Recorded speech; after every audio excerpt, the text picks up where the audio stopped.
Mic check 1 2 1 2. The boys are back in the building. Yep. I just want to first start.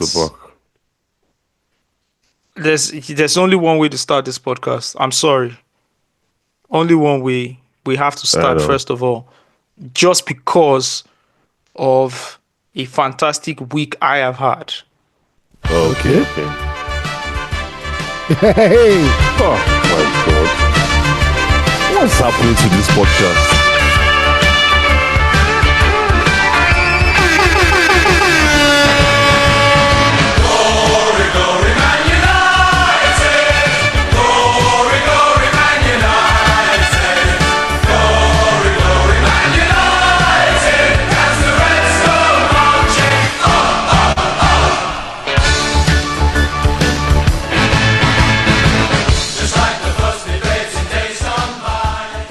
Oh, glory, Man United. A round of applause to my chaotic team called Manchester United, the Red Devils. Now, Mumu, they go top 4. You have to strategize these things. Win FA Cup, enter Europa. Win Europa, enter Champions League. Now, Mumu, they play top 4. My brother, we have to win that Europa. If not, we are done. Bro, I'm going naked on the beach like that Yoruba actor. This is desperate times now. If not, we are done. Bro, the match against I'll forever hate Manchester United. If we win the Europa. If Tottenham wins Europa League. It's not possible. The hater we have for Manchester United, it will be unprecedented. It's not possible. It will be what will define my sports life. Hatred for Manchester United. I'm telling you. Let's can win the Champions League. So why are you defining your season by Tottenham? No. Okay. No. See, guys, you even have to look at it like this. Tottenham might not even beat Bodo Glimt. Bro, that's what everybody's telling me, because I've never watched the Bodo Glimt game. Like, I've seen the reviews. Everybody keeps saying that. Why do you think that Marino 5-1 back in Marino piped Lazio? Bro, everybody has been telling me that. Why do you think Tottenham are going to beat? Do you understand? Over 2 legs. Over 2 legs. We get 2 names. Okay, they play. The first time I saw their name, I'm like, oh, is there still a tie that is undecided? So they don't know. They don't know the team that is going to. The first time I saw them, they didn't have logo. When they beat Mourinho, they did not have a logo. They just existed. That is wonderful. Okay. So if Bodo Glimt does it, I can hate Man U in the final. But for now, it's not happening. Glory Manchester United, please. Oh, no.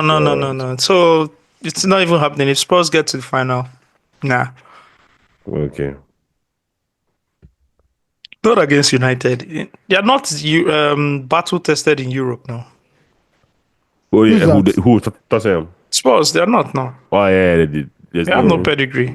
They had just one lucky final they entered like that. One will final. Very lucky.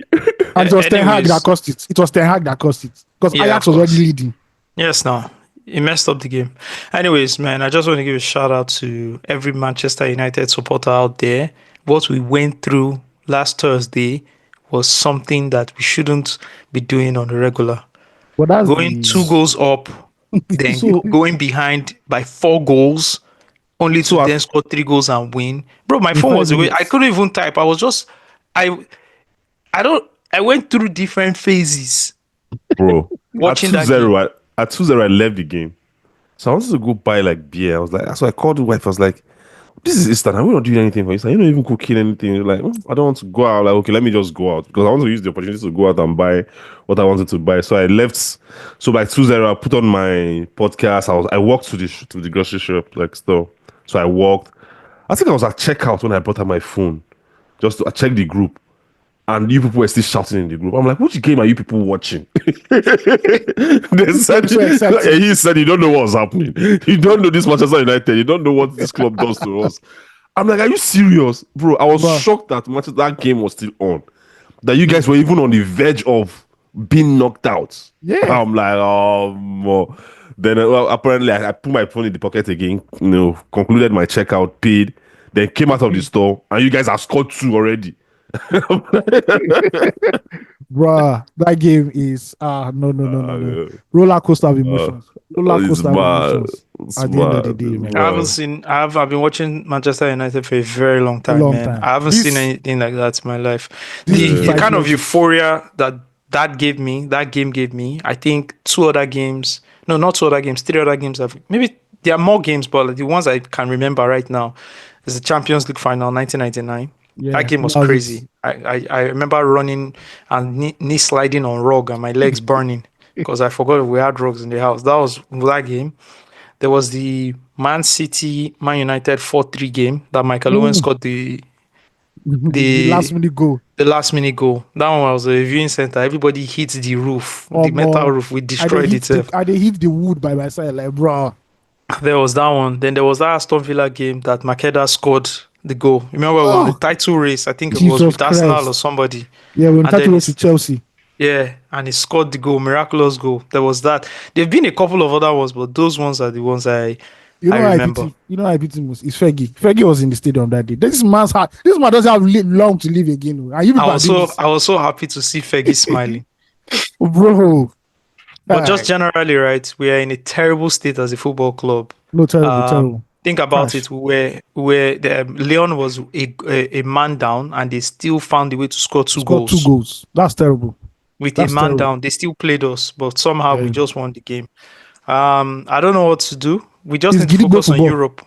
Yeah, Yeah, he's the Europe. Wolves game today. He said he's benching boys. He's now them Obi go play now. No, Obi is Yeah, the one just striking now. chill, Yeah. chill. Casemiro, Onk still got it. I Onk think he still got it. misprofiled Casemiro early in the season. No, I Our think coach. no. People are saying that. However, do not agree. I think Casemiro was just terrible during that Eh, period. whatever has happened, he has picked up Sha. Yeah, he's Yeah. picked up, And and shout out to the you see comeback how of we, Manu. yeah, the comeback of Mino as well. You see what happens, right? In the Premiership, we're not physical enough. In Yeah, we're not Europe, physical. we're physical enough in And Europe. we are smart Not- enough. Yeah. But in the Premiership, we're not physical enough. So teams basically bully us. That's why Teams like Newcastle. Crystal Yeah. Palace, That Newcastle. is why I was happy when I saw Mino coming back and he's buffed up. We don't need skinny guys in that team. Even You sexy, don't. all that sexy. I understand you want to play sexy football, but bro, this is not Premiership. They go knock you to the ground. Go and gym. All you boys go and gym. Lenny Euro. Yeah. This is not model. This is not Paris Fashion Week. It's time. No, he's 18. We have He's time. 18. He's 18. Yeah, he's 18. And I saw that tackle he did. Bro, that boy is mental. He looks Yeah. like he's a fine boy. That boy is mental. How you go Yes. use your head, the block shots for ground like that? Bro. That's the next variant. That's the Yeah. next variant. Anyways, let's not bore our other listeners with Oh yes, Arsenal also won Mighty Real Madrid. In case anybody cares, but that was amazing. I enjoyed that. And I'm so Yeah. glad they went to the Bernabeu the right. rice in the pot. to win. Yeah, To win, not just draw, but to win. comprehensively win. And the Martinelli goal reminds me of the Henry, Yeah. lone runs, go to score kind of goal. So shout out to the Arsenal as well. And yeah, so you still Arsenal, Chelsea, and Manchester United still in Europe. 3 different competitions, all in But you see, semi-finals. it's still the legacy teams. It's still the real big boys at the end of the day. that No, pull it no, off. Arsenal is Despite- not a legacy team in Okay, I just say okay. Europe Arsenal now. would. we can dirty legacy Okay, team. sorry. The Yeah, Champions no, League teams, the Champions League Yeah. boys. Yeah, They're not winners in Europe now. Yeah, that's true, sir. That's true. The We Arsenal. never see the highlights. We never see the They can't highlights. they can't even win this one. The winner is between Inter and Barcelona. Of that Are Inter you team. guys done? That Inter team. Those guys are maniacs. The winner is between Inter and Barcelona. Anyways, Alright. man, yeah, let's get into the show. Do we have any? First of all, I just want to have a small. I don't know if it's a rant. I don't know what to call it. Yeah, but you know what what? I stumbled on the Instagram page of the Commissioner for Tourism, Arts and Culture, Lagos State. Right? Her name is. I know where you're going. You know where I'm going. Where am I going? I think I know where you're going, but just continue. Oh, this is where I'm going. Her name is Toke Benson, right? She's the Lovely name. Minister, Commissioner for Tourism, Arts and Culture, Lagos State. And she's just having a nice time. You understand that's commission. Bro, you can't kill yourself. I think tourism, whether on the state or federal level, is just vibes. Like arts and culture, tourism is vibes. Yeah. Just, Yeah. you can't kill It's- yourself. You can, It's just, let's do a couple of events and let's just get things cracking. That's what Yeah, it is, right? it's Is there any not. deeper thing to it? Is there any preservation of culture? Is there any like, They'll tell you there's Badagry now. see, You don't go Badagry. people need to understand something, right? Where we are in Nigeria right now, right, is if you attain any position in like government related position, agency related position, the strategy you should be taking is how do we solve the fundamental problems, or how do we start to build infrastructures and lay everything on it. Yeah, because it's foundational work we're doing now. We're not even doing it's foundational work. Do you understand? But it is harder to do that, and easier to do the shenanigans Glamorous. you're doing and the Yeah. glamorous things you're doing, because you don't want to break a sweat. Oh yes. Right? So today you are, celebrating what you might call it, Fancy Day, which I'm is supposed to go the for. you're going for the Lagos I Fancy was supposed Carnival, to go. which Yeah. talks about like Brazilian heritage The Afro culture. Brazilian heritage in culture in Lagos, which was meant to be hosted in Badagry. I remember when I was young, it's normally in Badagry they do that. Well, hey, Yeah. So where's he holding now? Let me see the That Afro routes. Brazilian it's concepts is is very the intriguing. bro. I've read about it and it's something that should It's be said wild. more. Yeah. Yeah, So it's around it's not Onikop. It's not it's not documented documented. properly. It's not Yeah. documented properly, especially from the Nigerian side. From the Brazilian side, I see a lot of content, a It's lot of documented in Nigeria, but it's scattered. So you can't find yeah. everything in one place. It's fragmented. Okay. Yeah, Lagos Fancy I Carnival. think the best way to document things like this, I don't think it's even the media. I think it's academic, like academic work. Yes, now it's not Yes, media now. now. It's not media. It's not media, but who pays Not the media. academia guys to do it? Who Where are the funds them? grants? Yeah, where the It's funds, where the grants, grants? Yeah. scholarships, and yeah, that's the problem we're having. Okay, so I see something here from the Lagos Fancy Carnival Instagram page. It says in the 19th century, Afro-Brazilian returnees, formerly enslaved people who gained their freedom, returned to Lagos, bringing with them a rich blend of traditions. They merged their customs with local Yoruba practices, giving birth to a new cultural expression through music, masquerade, and carnival. The first known carnival was celebrated around 1890, when the Holy Cross Pro Cathedral, now known as the Cathedral of the Holy Cross, opened on Catholic Mission Street. When it began as a way for these returnees to reconnect, celebrate survival, and honor their ancestors, evolved into a vibrant. Oh, what began rather as a way for these returnees to reconnect, celebrate survival, eventually evolved into a vibrant celebration of resilience, creativity, and unity.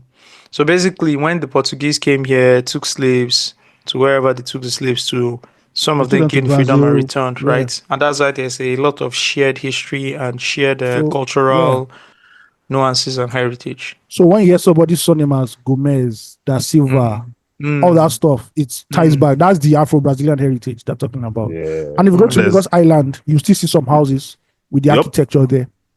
Yeah. Even that name, even the name, the son name is very, very popular too in Yeah. Lagos. Yeah. Fernandez. And they're usually Fernandez. owed money. Yeah, most of them are usually owed money. You know, the Yeah. funny thing, I once read that most of them first settled in Abeokuta, but because of the crime there and just, assimilating themselves with the culture there, they just said, you know what, let's go to the metropolis, Lagos. It seems those ones welcome us with open arms, and yeah, that's what happened.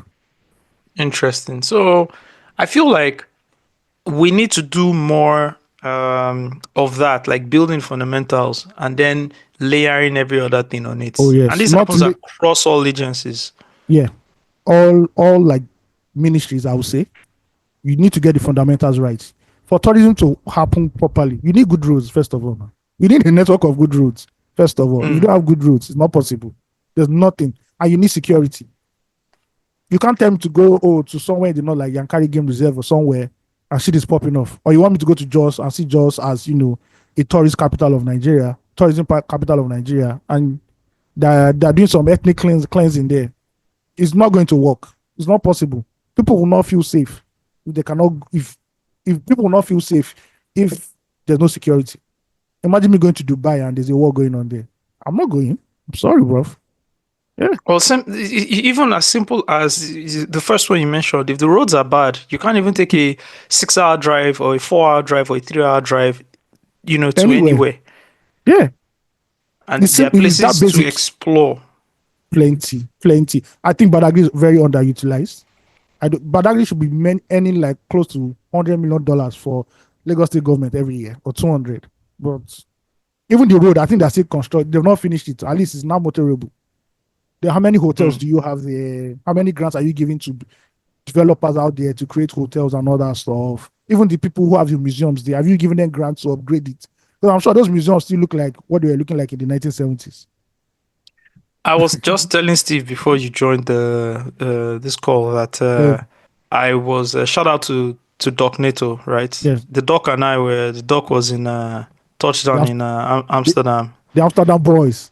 Yeah, so we went out and we ended up. I had a nice time actually. We ended up visiting a very small museum somewhere in Harlem in close to in This is Amsterdam. specific. Okay, Harlem, Amsterdam. Thank you. Yeah, not the one in New York, Harlem. Yeah, and I was just telling Steve like some of the things that have been preserved for centuries. Yeah. There was yeah, a whole, I don't know how to even describe it. It was like a huge gadget, right? Yeah. Big equipment that if you wind the glass blades, it will create static, and that static you could save the energy into gas cylinders, which were served as Mm, batteries. And that whole thing, right, was presented to Napoleon, once presented to Napoleon. Napoleon. God damn. Like, That's old. That's yeah, old. that's old, and it was there, just sitting there, and we saw it, we could look at In it. good condition. In good functioning condition. And there were a couple of other things we saw. The person who owned it's called the Peter Taylor Museum, and the Peter Taylor himself Mhm. lived in the 1700s, and that was Wow. his house. So the house has been preserved since the 1700s till now, and Yeah. converted into a museum. And he was a collector, so there were a lot of things that were collected, like some of the first phone gadgets that were used, in the 1800s and the 1900s. Different things went through his kitchen, his bedroom. God damn.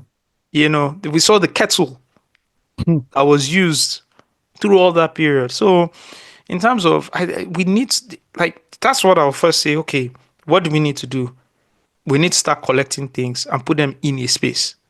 We Yes. need to start collecting and just collecting so that we can tell stories. And for Nigeria, right, building like one big museum in Nigeria. I don't know which state they want to put it, but I want something called the Nigerian or the Nigerian I National think there's Museum. one. I think there's one in Abuja. I don't know if that's the name, and it's very modern and interactive. But I don't know how much of history they have there.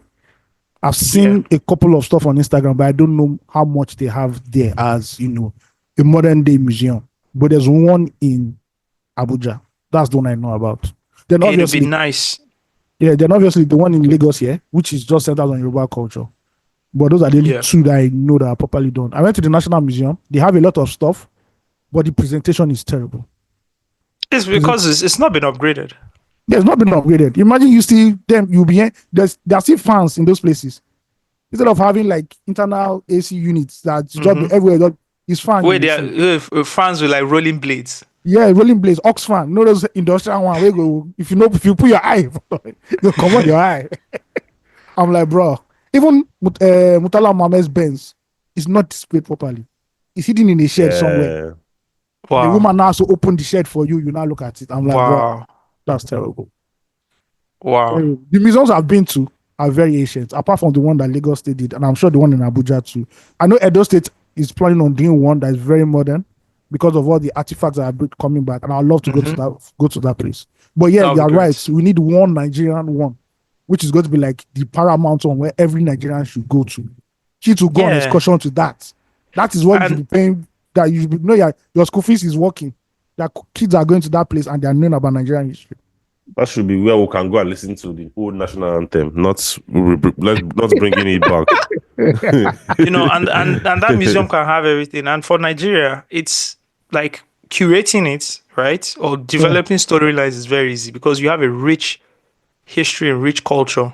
You have yeah, a potpourri of cultures, right? Ethnicities. It's not one or two. It's layered. So you can break it down into different sections. and all of that. You can call this the Southwest region, the Eastern region, the South Yeah. South. There's so many things you can do, and then just further break it down. Then look into art, music, politics, and make it interactive. You can have the audio players where you can use the Yeah. headphones and it walks you through the stories of what has happened. Mhm. There's so many ways you So can. many ways to do these things, bro. My people, do you know that I'm sure everybody has heard about the Nok tribe before? Mm-hmm. So a white man, went mining way back in the day, 1930s or so, and he found out that in this village, these people this was before Christ. They were already making clay, they were using iron, they already furnace iron and all that stuff. Do you know till today we don't know what happened to the Nok tribe, where they disappeared to? We don't know how they even came and got to that place in Kaduna. We just know that there was a time those people were there, and we've not done further investigation, further dug the whole place up to find out what really happened there. And that's a good Wow. mine sitting there, a gold mine sitting there. But I guess if it is not, And Doc, yeah, then, bro, I don't know. There's a book that Doc referred me to just learn more about Nigeria. It's Mongo Park's book, actually. It's called Mongo Park's Ghost, the haunted hubris of British explorers in 19th century Africa. So okay. he mentioned, I'm going to get it and start reading. That's my next read, actually. I think I'm done with Nigerian politics for a bit. So you're doing Nigerian history now? And Nigerian culture? Yeah, that's what I'm doing. Steve, you're on mute. We can't hear anything you're saying. Anyways, man, let us start the show and keep it going. Express. Eminem. Nyap. Ochanjo, si me moke, si. Ah, lady, give me love. Me, I dey talk my mind. I wanna take you home. Sit, babe. Me, I dey talk my So mind. that must swag. Everybody know me no way. I know they keep quiet. At all. Everybody know me no way. If I like you, I know feel quiet. Isimu kubeko, isimu kudebe. Isimu noduko, isimu jebe. If you give me love, you don't give me life. If you give me love, you don't give me life. If you give me love, you don't give me life. If you give me love, you don't give me life. Yeah, Obodo bigo wano obodo tileti manoye na gwa mume bonye de lafia na zuche sim. And my boss and my creatina, so no get money make I work the body for my baby. Baba muna get a colono na toka boga. Asa judo many jego na wadi karoba. Onya se listen na sam se lelaro na gota. Asa hugging you be hobby, you can call me mother hugger. Bell baby, tinye na loudspeaker tryna let the whole we know house with my baby sound. Ota apwa current, mona wali mita or the cancho, moment me call bodo the one in town. If you give me love, you don't give me life. If you give me love, you don't give me life. If you give me love, you don't give me life. If you give me love, you don't give me life. You don't enter. Baby girl, now you they make me mental. Not only you I see when I they enter. And if they want to bring us down, I'm back to sender. Girl, I love you, no be lie. Not only you, they blow my mind. I swear me not go waste no time. Oh my God, I swear me not go waste no time. Fine girl, want follow me go. The pretty girls want follow me go. Make una leave them as them follow me go. I beg them follow me go. Yeah. If you give me love, you don't give me life. If you give me love, you don't give me life. If you give me love, you don't give me life. If you give me love, you don't give me life. Oh well. Blasa moto, MMP men, Mungazina, Zunopo. Blasa Mopoye, MMP men, Mungazina, Zunopoye. Blasa moto, MMP men, Mungazina, Zunopo. Blasa Motiaro. Doctor. TY Mix.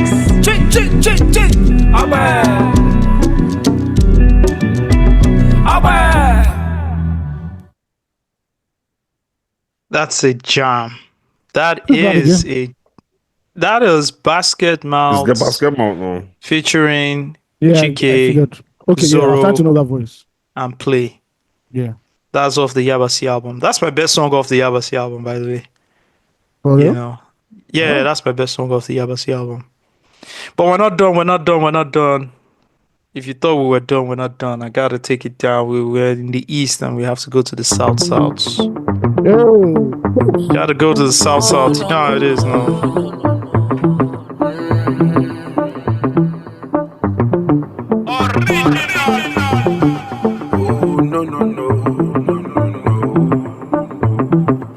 I go dey put myself in order. Make I no go kpai person daughter. No be only me be a lover. If na play, make you stop am. I beg you, make you use your upper. Before they say na only me the chopper. Go dey put myself in order. Before they do one, go for the matter. Pulo just the holla. Say the rumor done the yakpa. Abobi the balabala. Obula chai so boroma. She let me climb on night. She coming right on time. She dey giving me proto, lolo. What I really want is your love. We making love on night. She coming right on time. She give me proto, lolo. What I really want is your love. Teresa, I dey put am, she dey feel am, she dey lick am, it dey sweet am, I dey give am, pane beat am, when she need am. Yo oh oh oh, yo oh oh oh, nobody no. Say me and you don't, say me and you don't. Robo le, girl wanna rubber style day. Chewbacca make you enter my way, girl chop on my day. Really you dey make it my day, you dey wine fit to make a man grace. I say robo le, girl wanna rubber style day. Come grind for me, girl, kaite. Girl, rub on my chest. Girl, you dey make it my day. Come wine for me, girl, kaite. I say robo le. Teresa, I dey put am, she dey feel am, she dey lick am, it dey sweet am, I dey give am, pane beat am, when she need am. Yo oh oh oh, yo oh oh oh, nobody no. Say me and you don't, say me and you don't. Give me another, give me another till I get it go in my back. Drown for my holy water. 10 liter, you no go do mommy water. Girl, if you have the lantern, swear we go turn the mattress. No tell me calm down, baby, no tell me calm down. Go see my mother, swear she go hear this matter. Say you go got in it, no tell me calm down. Go see my mother, swear she go hear this matter. It's STG.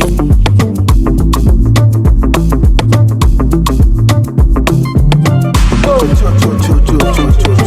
Make way, bad boys coming through. At your bar sluts, cheap lifestyle. Avante. You are now listening to Loose Talk. All right. You're welcome to your favorite show once again. It is Loose Talk, baby. And I'm here with my able-bodied co-hosts. First of all, my name is Usagi Alonga. You guys know me already.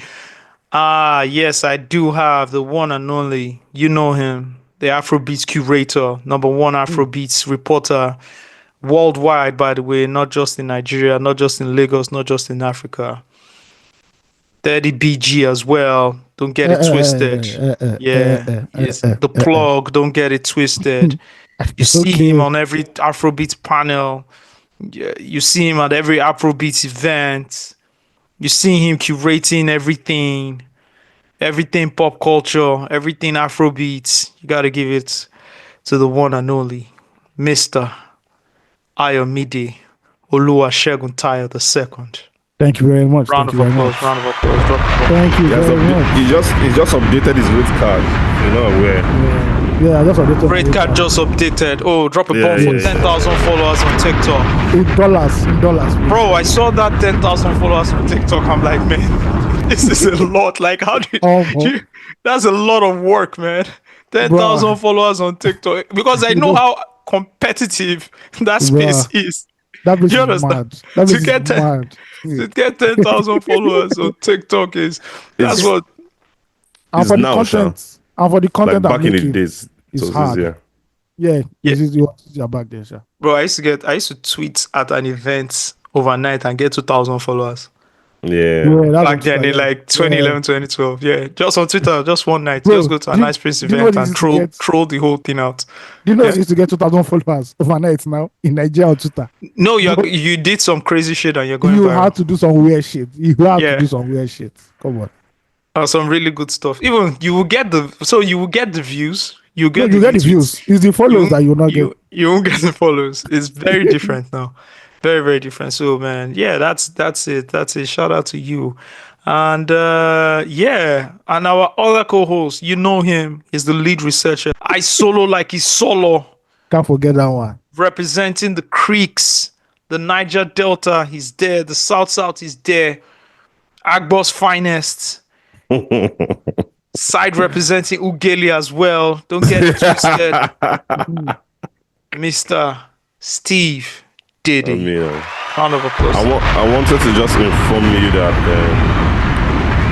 the word or the term able-bodied is now is problematic, very, very problematic. Yeah. Like we For don't the, use it kind of anymore. cringe. for the disabled, I right? kind of cringe when you Yeah. say that, like, because you You just we're cringe. Yeah, We're you know not we are very shaking. woke. You know Yeah, that You're not- we are culturally sensitive on this podcast. yeah, You're not literally shaking.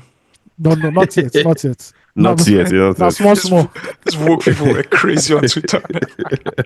It's Bro. driving me nuts. So it's still this. I'm literally literally- shaking. And I say, The I'm way they literally used to- shaking typing this. The way they used to evoke rage, like Yes. just bro, Rage come on. bitters. In 30 minutes, you're cancelled. In 30 minutes, you're you're cancelled. You're gone. Your career is finished.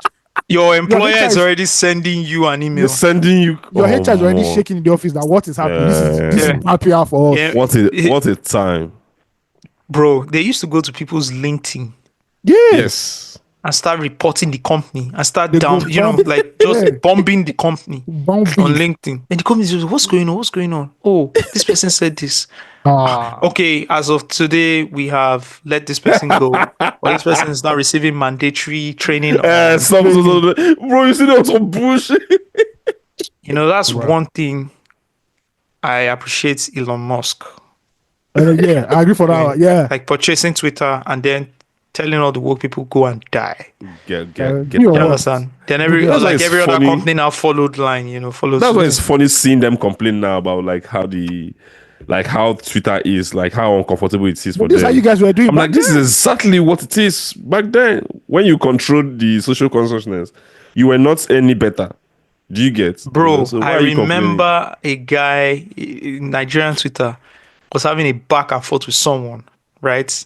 And this person then tweeted, I think she was friends with the CEO of the company. Yeah, They yeah, tweeted yeah, at CEO of the company, like, what's this? Or like, is this your staff? And then the stupid CEO too came and said, handling this now. Handling what? That's when they go block. Well, maybe that's why he doesn't have a company to be a CEO of today. Oh my god! All these kids, no and- brain. Handling this now Handling this now because somebody because had a of race people to on Twitter. because I told someone to go on SMD on Twitter or something, and then you have the guts to me, my CEO. I should even tell the CEO you are stupid. Yeah, Shouldn't you be that's looking how- at your PR? That's what me. What are that's you what doing me on I- Twitter?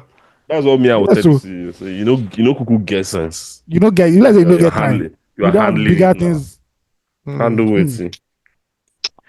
Anyways, man, I saw this story before we get into how Nigeria is frustrating us. I saw this story of a young man called David who was arrested and detained after breaking up with the ex-police DIG's daughter.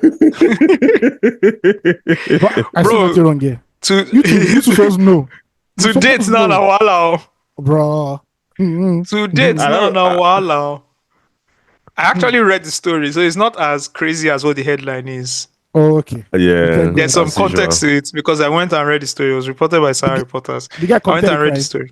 We'll break So it what down. happened? He break- There's a he bit break of the guy context. heart. It's not much of context, but it's a bit of context. Because if you read the headline that says, oh, dude was arrested and detained after breaking up with the ex-police DIG's daughter. Yeah, like, Crazy. It's Like, crazy.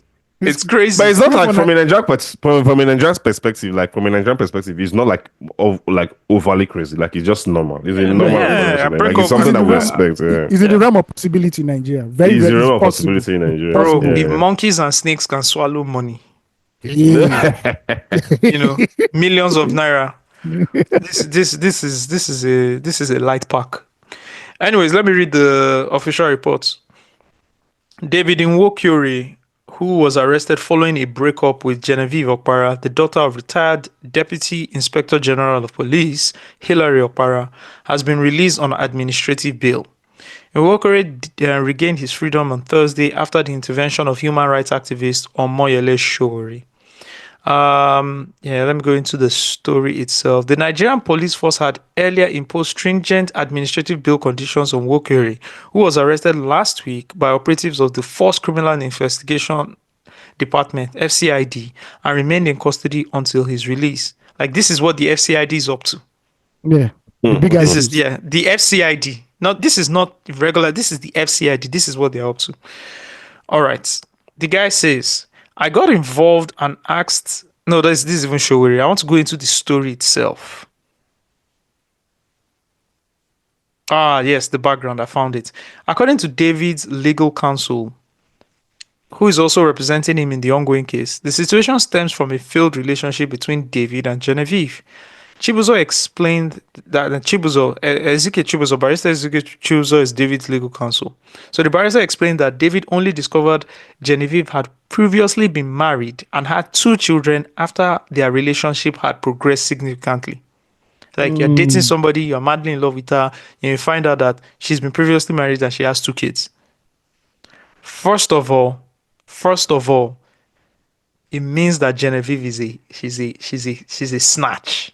She's a cake. Yeah, if you look at it, right, she has 2 kids and homeboy doesn't have an idea. It means that she's a hottie. I want to see what Genevieve looks like. She keeps it real. Yeah, after 2 kids, if nobody has an idea that you've given birth to 2 kids, farm alarm. It means you're onto something. Yeah, you're looking really, so we hope to see those pictures. Anyways, Chibuzo, where are we? Okay, yes. Chibuzo, the barrister says Genevieve never disclosed her past marriage and children to David. When he found out, he ended the relationship. Do you understand? You basically were lying to the young man. The young man found fraud. out. It is relationship fraud. You can't build a strong relationship on loamy soil. Yeah, it's not. So where did she hide like the kids? Maybe when he came through to the house, the kids were at her parents. Again, the grandma has retired, so she's her next. Time. She has time to take care of the kids. We don't know the details, or maybe he never went over. She always came over. Yeah. That could also be another thing, right? She also came over. Anyways, the lawyer further alleges that tensions escalated in January when Genevieve found out that David had proposed to another woman. Okay. This is after the breakup. This is after the breakup. Okay. Right? In response, she reportedly stormed his house and damaged several household items. You see problem? You are looking like the bad guy in this story. Genevieve. You now went to his house and did that thing that don't let, if I talk about Black America culture now, they'll see I'm talking too much. Let's leave our brothers in America alone. Did all that nonsense and went and destroyed several household items. Now, they said David forgave her initially, but the problems continued. Eventually, he decided to end both the relationship. They also had a joint NGO project which they had started less than a year ago. So many things going on in this story. Someone has been married before, 2 kids. You guys are running a joint NGO project. You are dating. She's not told you. No, come on, man. Come on. Anyways, David through his lawyer then reportedly demanded 25 million naira in compensation from Genevieve for the damages caused to his property. He also posted a flyer online with Genevieve's picture describing her as wanted for damages done to his home. I think this is where Genevieve's mother Hilary said, You are crossing. It's the mom. Is Genevieve's mom that's the retired ex-DIG. That guy under finish. He didn't play his cards right. If you're dating the daughter of an ex-DIG, you can't move like that. You can't. Oh. If the SDIG is a man, there's some It depends. leniency. Some man the Some men, they play like that. But I think some fathers will look at it and say, they will get it. They will kind of understand it. But Because mom, you no have one 2 knows. kids already. Why we have 2 kids already? Why are you disturbing this guy? Leave him alone. The women maths, it does not math like that. They will still think that girl math girl is maths is different. Anyways, so after he posted the flyer, right, Genevieve, in reaction to the post, filed a petition with the police alleging, guess what, guys, cyberbullying and extortion. That's I love that. Cyberbullying Yeah. is like one of the goated laws or acts. Yeah. very, very good.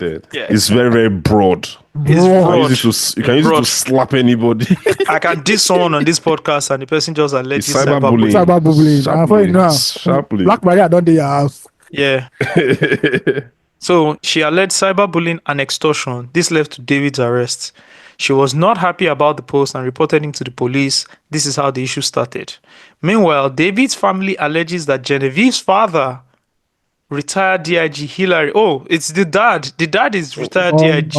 His name is Hillary. Okay. His name is just Hillary. Yeah. Okay, it's the dad. So the retired DIG Hillary Kwala used his influence to get David arrested and detained. When we checked with Hillary Okwala's profile, we saw that he was once a commissioner of police and later retired as an assistant inspector general. We believe he's using influence to keep David behind bars, a family member told Sahara reporters. There are also reports that David contacted Genevieve's estranged husband, allegedly sending him photos of himself with Genevieve and her children. He has reportedly expressed a willingness to testify in the ongoing custody battle between the couple. Oh, there's so many movies. I'm sorry, I need someone to commission a 12-part series. It's Tyler Perry. There's nobody else. And put it on YouTube. Nobody else. Or at least one movie. What the fuck? Come on. I need something. We need something. This is a lot going on. Sarah reporters gathered that Genevieve is currently in court with the husband over a pending divorce case. Genevieve and her husband are currently in court over custody of their children. David is promising to serve as a witness against her. Ooh, the plot thickens. Is there a photo of Genevieve? No, I haven't, man. But I'm going to check Facebook right away. Are you sure that's not like cyberbullying? Could be But going to someone's Facebook profile that is public. It's cyber looking. You have to be very careful. It's cyber looking. If this one is cyberbullying, all of us don't commit cyberbullying with that. You have to be very careful. Anyways, when Sarah reporters contacted Genevieve O'Hara for comments, she said David is currently detained for blackmail, cyberbullying, and making threats to life. Ooh, threats to life. That one is so easy. Threats to life. Boom, boom, boom. They don't carry you sharp. They don't want to hear them.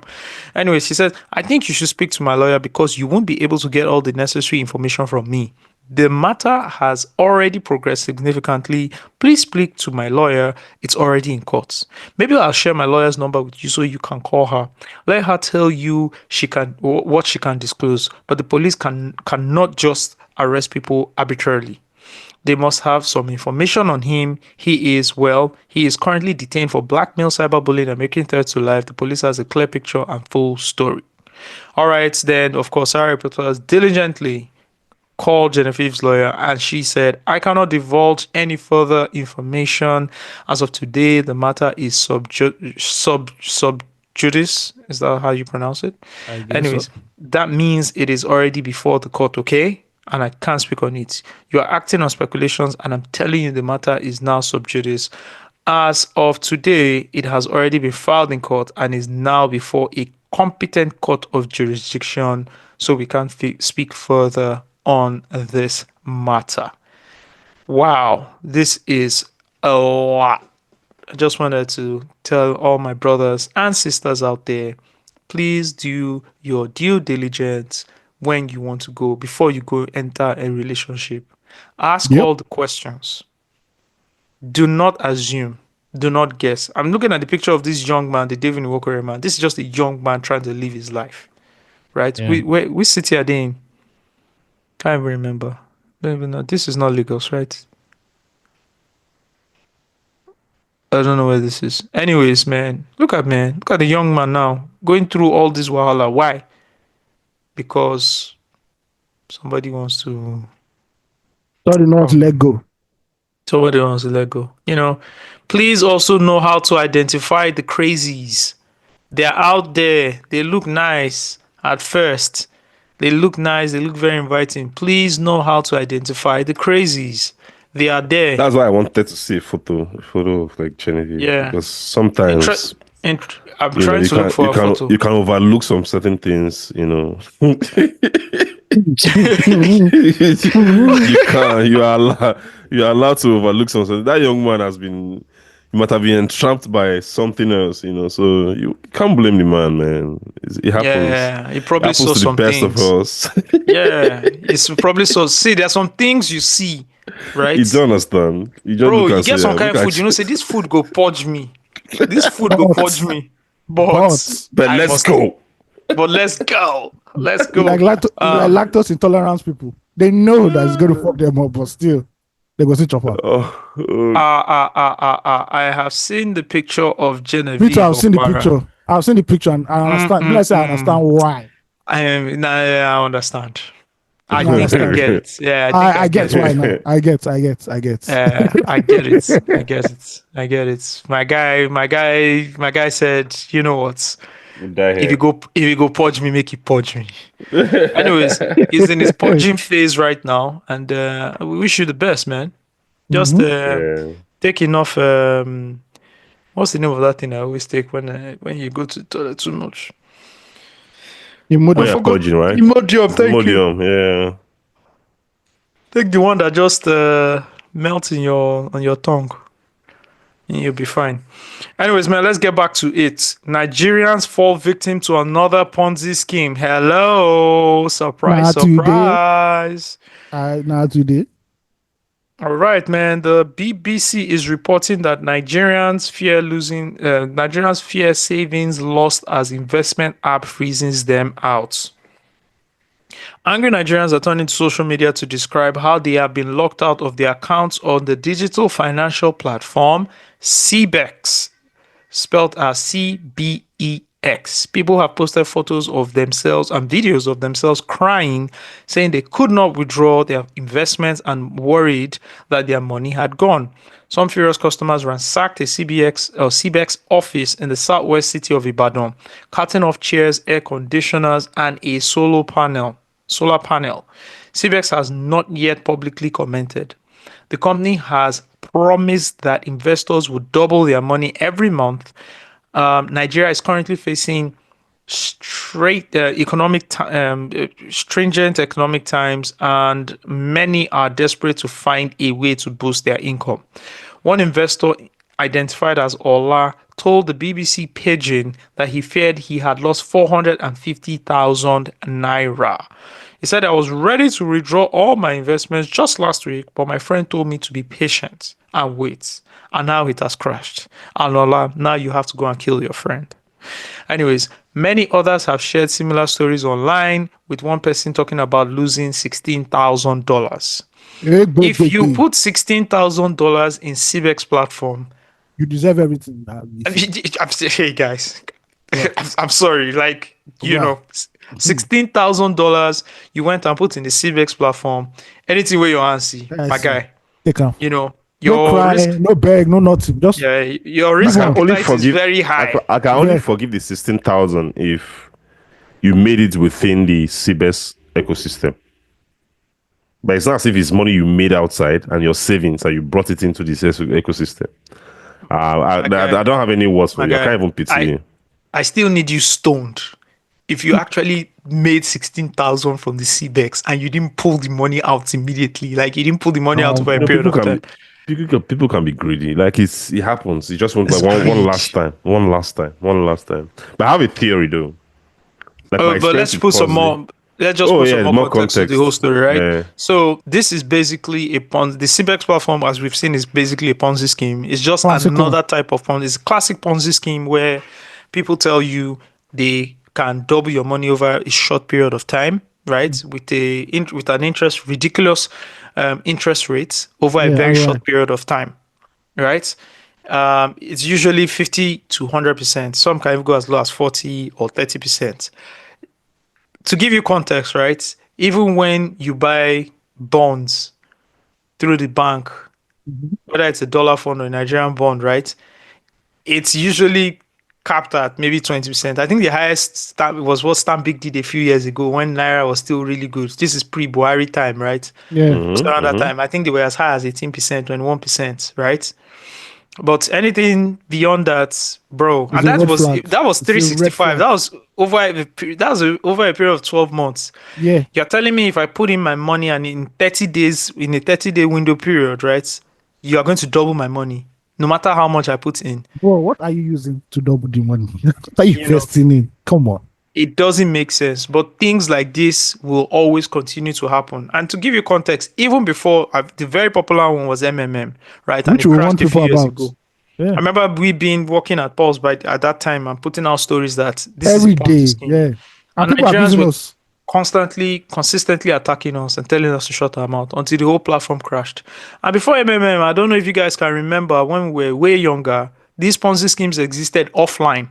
Yes, they did. And they were They very did. as simple as come and pick up the envelope at our office, get two people. When you sign two people and put in some money, you get paid off what the two people you signed. Yeah. And then you continue to, Then you go to a higher level and yeah, it's like that. basically a pyramid scheme that the people have used to swindle people, and it's here again, So, and the latest one now.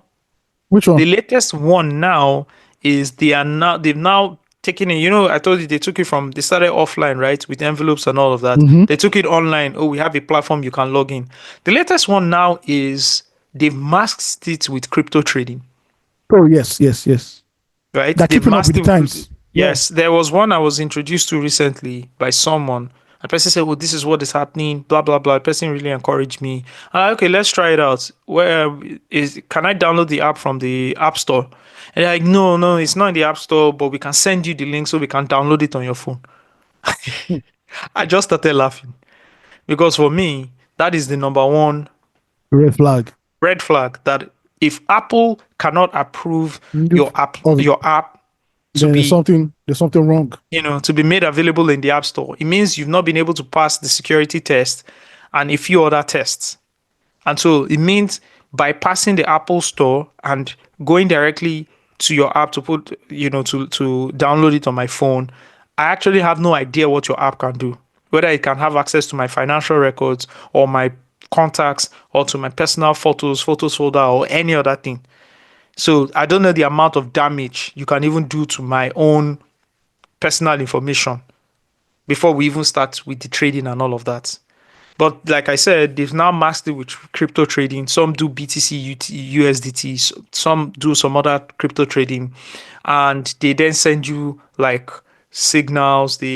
But they cap your investment with a certain percentage. They are basically controlling the market. And what will happen, just like what we're seeing with CBEX, is once the liquidity leads a certain target for them, they will just rug pull everybody and close the platform. And close shop. So this has been happening, and it only happens in spaces where you find people who are poor. Yeah. And people who are consistently looking for money. So yeah, Steve, you wanted to say something? No. I was just thinking about like my experience with Ponzi scheme, and I just believe that it has strategically like happened at some specific period in Nigeria.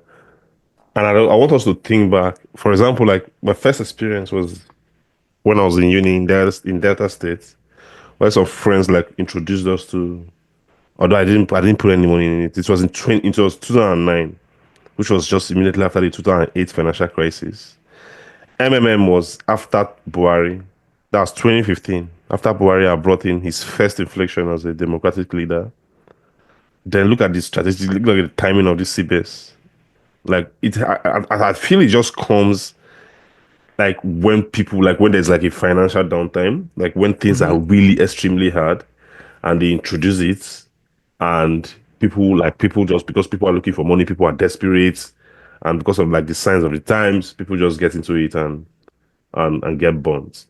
That's what I just believe. I just believe strategically because it's the same. If you look like people just like these characters, the people who are behind these things, they know when to like just come in and introduce it to a certain people in Nigeria, and then boom, people must get into it because they're desperate and get burnt, you know. So it's just it pains me that like every time that people just people just get burnt, no matter how you want them, you know. I know that it's complex, but it's just sad, you know. It's just sad. I believe, apart from like, I know that there's greed, there's, you know, people are desperate. There's also like a huge element of like financial illiteracy, where people, like at least between MMM and CBS, like there new crop of like financially capable adults who didn't even have the idea of MMM in 2015, right?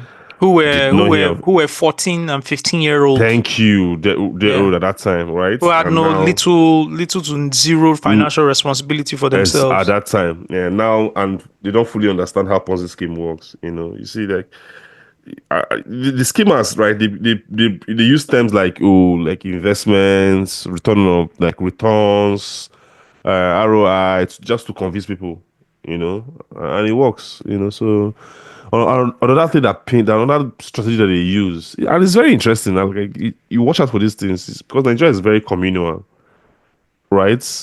These schemes often spread like through close associates, friends, WhatsApp groups, religious groups, churches, communities. Communities. Yeah. Yeah, you know, and because people invest in something like someone who's close to them, so like people invest because they know that and trust that people have already done it and they've received. What they call the other ones? Corporations. Corporations, Corporations, societies. Thank you. That's what I was. Corporations. Yeah. You know, they will take this money that they've saved, they'll go and put it in CBEX and flip it. CBS, yes. They will not share the proceeds at the end. They will not share the proceeds, and that's what, you know. So it's, you know, then there's this group of I will cash out before it crashes. yeah. I saw somebody's comment under one of those CPEX stuff. He said, "Look, I cashed out before it crashed. Too. I took 90% of the money already. Yeah, it happens. So the remaining 10%, I gave it to them as this thing." This one is surprising though, because they usually rock pool just before December, because that's when people are like really desperate. Like September, October, November, you see people just ahead of end of year, so that they will have a lot of money to flex in December. This one launched in June 2024, so it's just they took about 10 months before they already gained trust. They already gained trust. They already gained a lot of trust. Yeah. Because see, you flip money from June 2024 all the way to December 2024, bro. That's enough proof of concept, right? Proof. Yeah, it is. You flipped it, and so from June to that was like another 6 to 7 months of flipping. Every 30 days, you're flipping.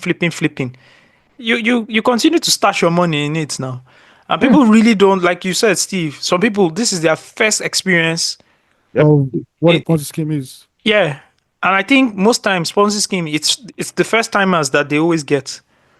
Because trust me, if another platform comes now, out of the 100% of people that lost money here, only a small percentage will dive back into it again. Yeah. I saw this point. The meaning of CBEX is crypto bridge exchange. That's so normal level. I saw this point on Twitter, and I was thinking about it, and I think there's still I think it's true. There's a failure of our like financial institutions. Right? I see the SCE making noise now. Yes. And I'm just like, where were you a year ago? Where were you? So you mean to tell me that there's no sort of like market monitoring to know the schemes, the Ponzi schemes that is existence in the market? Coming to the market? Yeah, bro. There's a reason none of us here. Now I'm watching on YouTube now. ITV did a whole interview with the CBEX guys. They are called ST International. ST International launches Abuja office to aid traders with accurate market prediction. Like they were doing promo. It's not like they were hiding somewhere. They had offices.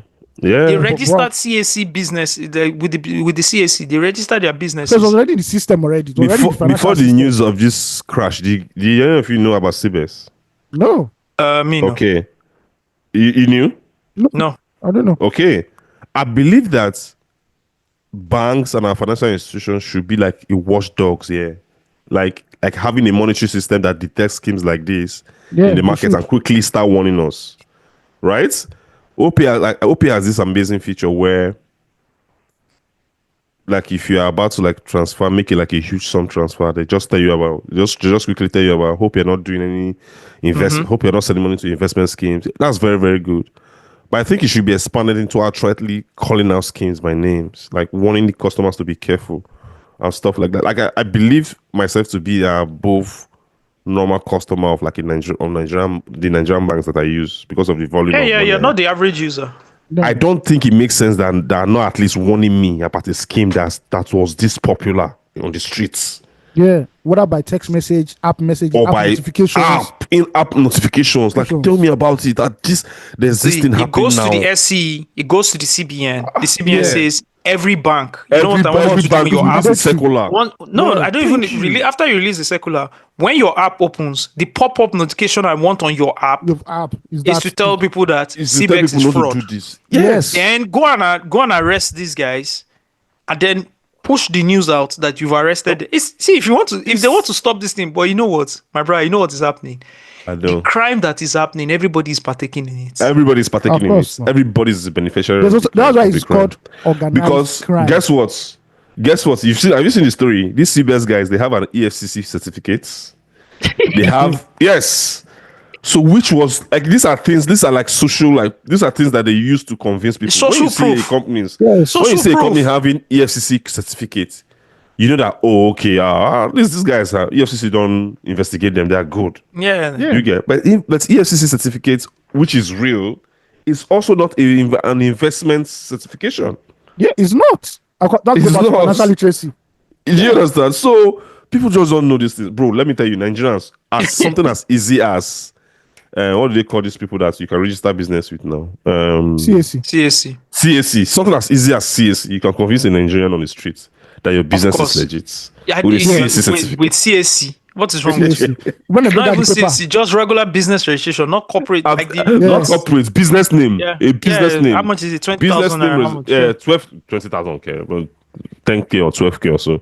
Like So if the you want to do it yourself. FIJ is reporting that CBEX was not a registered entity, but it was floated Yeah. by ST Technologies International, which is registered with the Corporate Affairs Commission and issued an anti-money laundering certificate with registration number SC 251-514-4550 by the EFCC Special Control Unit Against Monetary Laundering on January 26. Its other affiliates were Smart Treasure and Super Technology. Notably, one thing is consistent about this fictitious company's name, the initials ST. This is crazy.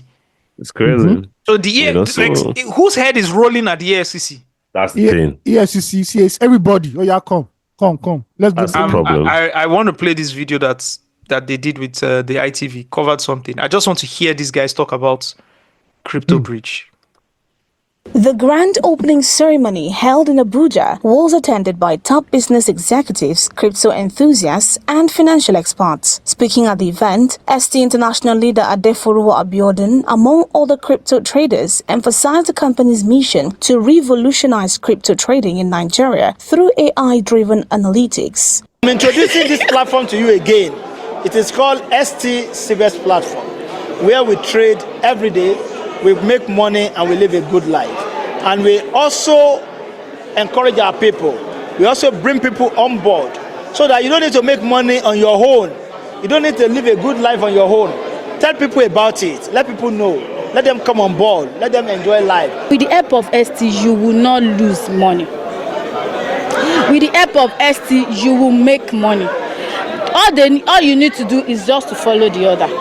They give the advice, go to this direction, you go to that direction. They are a group of analysts based in the United Kingdom. Crypto experts and traders at the event highlighted the importance of analyzing market trends, predicting price movement, and offering strategic trading insights without losses. When ST came in, I discovered that they have streamlined trading such that they use AI to analyze the market, since they know the AI detects market trends. So they use the previous market price action to determine what the market will look like in the future.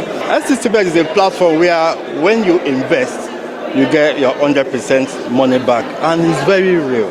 And in this kind of world that we belong to, whether you like it or not, you must be making money online via your phone. Anyone that has joined ST, even if it is 6 months only, your life can never remain the same. And it has been a blessing to me and my household. So I really thank God for this ST. The launch of ST International Limited in Abuja comes at a time when cryptocurrency adoption is rising in Nigeria, driven by a young tech-savvy population and increasing interest in digital finance. Susan Ita, ITV News. Thank you very much, Susan Ita, for ITV News. You know, in a normal country, right? Yes. You can sue ITV. That because of this report, I was convinced to put my money in CBEX and I lost everything. They'll be part of the lawsuit. Yeah, yes. Class action suits. Yeah. Class action suits. Yeah. But in Nigeria, we never even find who killed Delegiwa or Bolagi. Now, this one we want to do. I beg. Do you see how these people were speaking authoritatively? Because they're using the catchwords. Bro, like Steve was saying, in Nigeria, you want to speak to the layman, just appear on radio, appear on TV, have a footage of it, and you're good to go. Like, Nigerians do recognize and respect and revere things like that. Yeah. You have like some sort of some sort of documentation, whatever. They're like, oh, this is good to go. Yes. And this was happening. So it's not like the SCE cannot say, oh, we don't know what was happening. This is literally happening right under your nose. And you guys didn't say anything until the thing has crashed.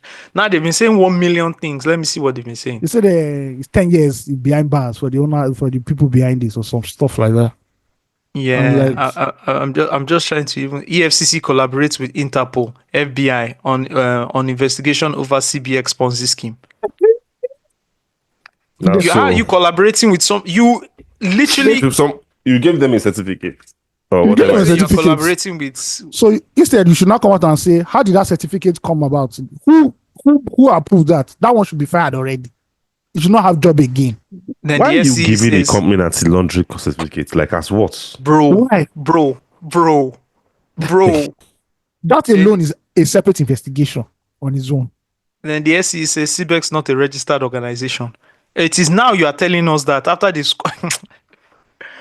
To everybody that lost money out there, I'm sorry, you are now toughened. You have now gone through the fire, and you understand what Ponzi schemes are. Please. Yes, that's how you learn. Yeah, because some people they have to go through it to learn.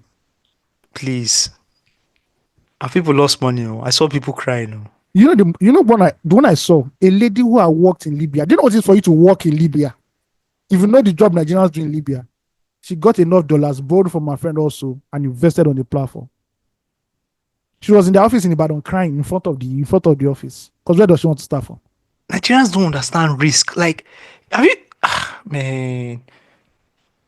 Nigerians don't understand risk. They don't even understand basic economics, first of all. They don't. So I was close to somebody, right? And I think the mom was not feeling well or something. And they were like, oh, are they taking her to the hospital? No. We are. So this thing is very popular in the Southwest, apparently. We just called the nurse. The nurse is coming. Oh, yes. And I'm like, this nurse that is coming, which medication is this nurse bringing? They will just bring medicine for... I'm like, what medication is the person bringing? Do you have an idea what the medication... What's going on here? I'm like, you have to shut it down. Shut it. Isn't that Mobad all over again? Bro, the way... That's rural Nigeria. When Mobad died, I said it now. That's rural Nigeria now. You know something brings already come now. Urban, people think... when people have like the concept of Nigeria, there's this popular concept within like the Japa community, especially the Japa community who are the supporters of government in power at a particular time, right? Yeah. So you see like Tinubu supporters who stay abroad telling you that they have friends in abroad who come to Nigeria for healthcare. Bro, I saw that tweet. I wanted, Twitter needs to make a feature that makes the Twitter users' phone number available so that you can call directly and just cost the person out. Yeah. The woman said yes, that healthcare is expensive and not available abroad. That her friends have to come to Nigeria to receive healthcare. I think that was the week's. Agenda because the vice president said something like that earlier in the week. Yeah, it's like they say it. I'm like, oh, okay, you are using your resources to come and take advantage of, like you are using like your wealth to come and take advantage of the system.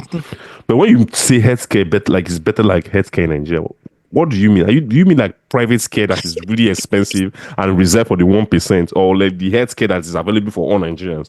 Which healthcare are you referring to? I want to know. Is it the rural area where pregnant women cannot even go to a hospital or primary health care center and deliver safely? That's not healthcare now. Bro. Healthcare that they are using torchlights to perform surgery. Bro, I was hearing phone torchlights. I was hearing an Iyabojo's story. I think yesterday or the day before yesterday, that she was so poor when she gave birth that she didn't even give birth in the hospital. Wow. Yes. Like it happens. Like my wife was telling me about somebody who we know at home, when she went to greet the person when the person gave birth, that she couldn't stay at that place for like more than 10 minutes. Like it wasn't even an hospital. It was like these local nurses. And this is in Lagos. This is in a solo Lagos. This is Lagos. This is our Lagos. What? Yes. Did you get like? So and when she was describing the place, I knew the place already, because I knew, like, anytime I'm driving past there, maybe I'm trying to evade traffic in something area. I used to pass there. I used to see like pregnant women walk into those buildings. I'm like, what's this place? When she told me that they go there to give birth, then I just remembered all the time I used to drive past there, and I used to ask myself, what do pregnant women come here to do? Do you understand like the concept? Like, this is the healthcare people are saying that, oh, it's better because people come. People don't have like this. Don't know us like. They'll take you to one very, very posh. They take you to Evercare in Lekki. Evercare. That's reserved for like 1% of Nigerians. That's not how you judge like the quality of a service for a country. I don't understand that woman that said that thing. She's ridiculous. She's a very ridiculous person. Ridiculous, bro. Have you seen healthcare? Have you seen health centers across Nigeria? Bro, I saw a video of a health center. What are you talking about, this guy did? What that one that did? See the one that this person did. What's his name? Aproko doctor. Aproko doctor. Thank you. Do you understand what's happening? Like people have this concept of Nigeria, and they just come to Lekki VI and go back, and Nigeria is dope. It's well. Nigeria is like, bro. If you see where they talk, if you see where some people talk about Nigeria, and there's like, especially, I just got back. Like about their experience, like when they Lagos is the new Lagos. Hashtag the new Lagos. No, Lagos is late. People don't understand. Have you been to my city? Have you been to my city? Wow. Who's that? Please. No, I'm not saying that. What is like? Have you been to my like, bro? All you just crossed Third Milan Bridge. Just cross the Milan Bridge. That's what I beg you. Lagos really welcome. Even the just crossed Third Milan Bridge now that we say now, we don't even need to say it anymore, because Lucky looks like a slum. Yeah, Lucky is a slum. Bro, when we were 9 years ago, right? Yeah. When we couldn't park our cars outside. Yeah. In the office at Pulse. We couldn't park our cars. Remember?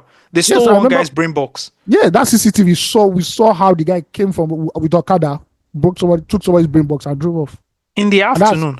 And I always keep saying it, but you have to understand, if you were not born knowing what structure looks like in VI or Ikoyi, and you're born into Lekki, you will say this is the best because you don't know better. Yeah. You do not know better, ideally. I'm telling you, those places are talking about open gutters, smelling. That's my problem. Open gutters, you now have heaps of sand and rubbish by the side. When they pack the rubbish from the gutter, they now put it there. They put it on the road. They now put it on the road. To show that they've walked. Interlocking tiles are swelling from under. They are swelling from under because they didn't do the groundwork. So you don't even need to cross the Third Mainland and go to the island to say... But guess what? But you know why? Even this whole cross to the mainland, don't even cross, go to Lagos Island.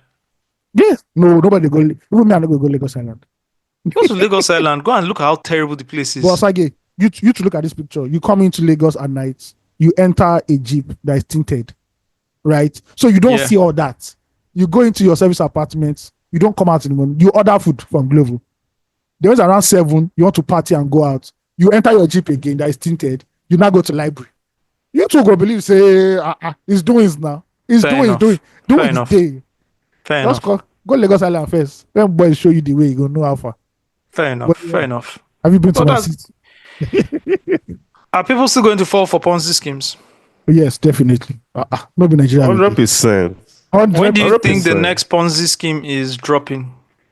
It depends on how like economically we are doing. So people are going to get used to like what's like how the state of our economy right now, look for a way around it. So it won't be like, people won't be as much desperate as they were like last year, this year. But let's say bad second term, God forbid. It's not as if it's what I wish for. Second term. Yeah. It's not as if it's what I wish for, right? And it gets worse than this, right? Then another one crops up and people get into it. But I don't think it will last that longer anymore. Because I think this is the first one in like social media penetration is like wider now in Nigeria in terms of like everywhere, Twitter, Facebook, TikTok, everywhere, Instagram. So I believe the next one won't last as much as 10 months. Right?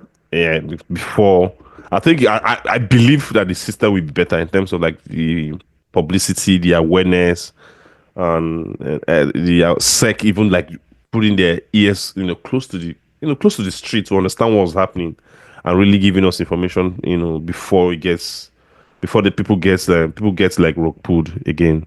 But you can't tell me, how you say SEC puts their ears to the streets. SEC does have their ears to the streets. You can't tell me SEC is not aware of CBEX. Someone has profited, has benefited from this whole thing. That's what I'm saying. That has to be.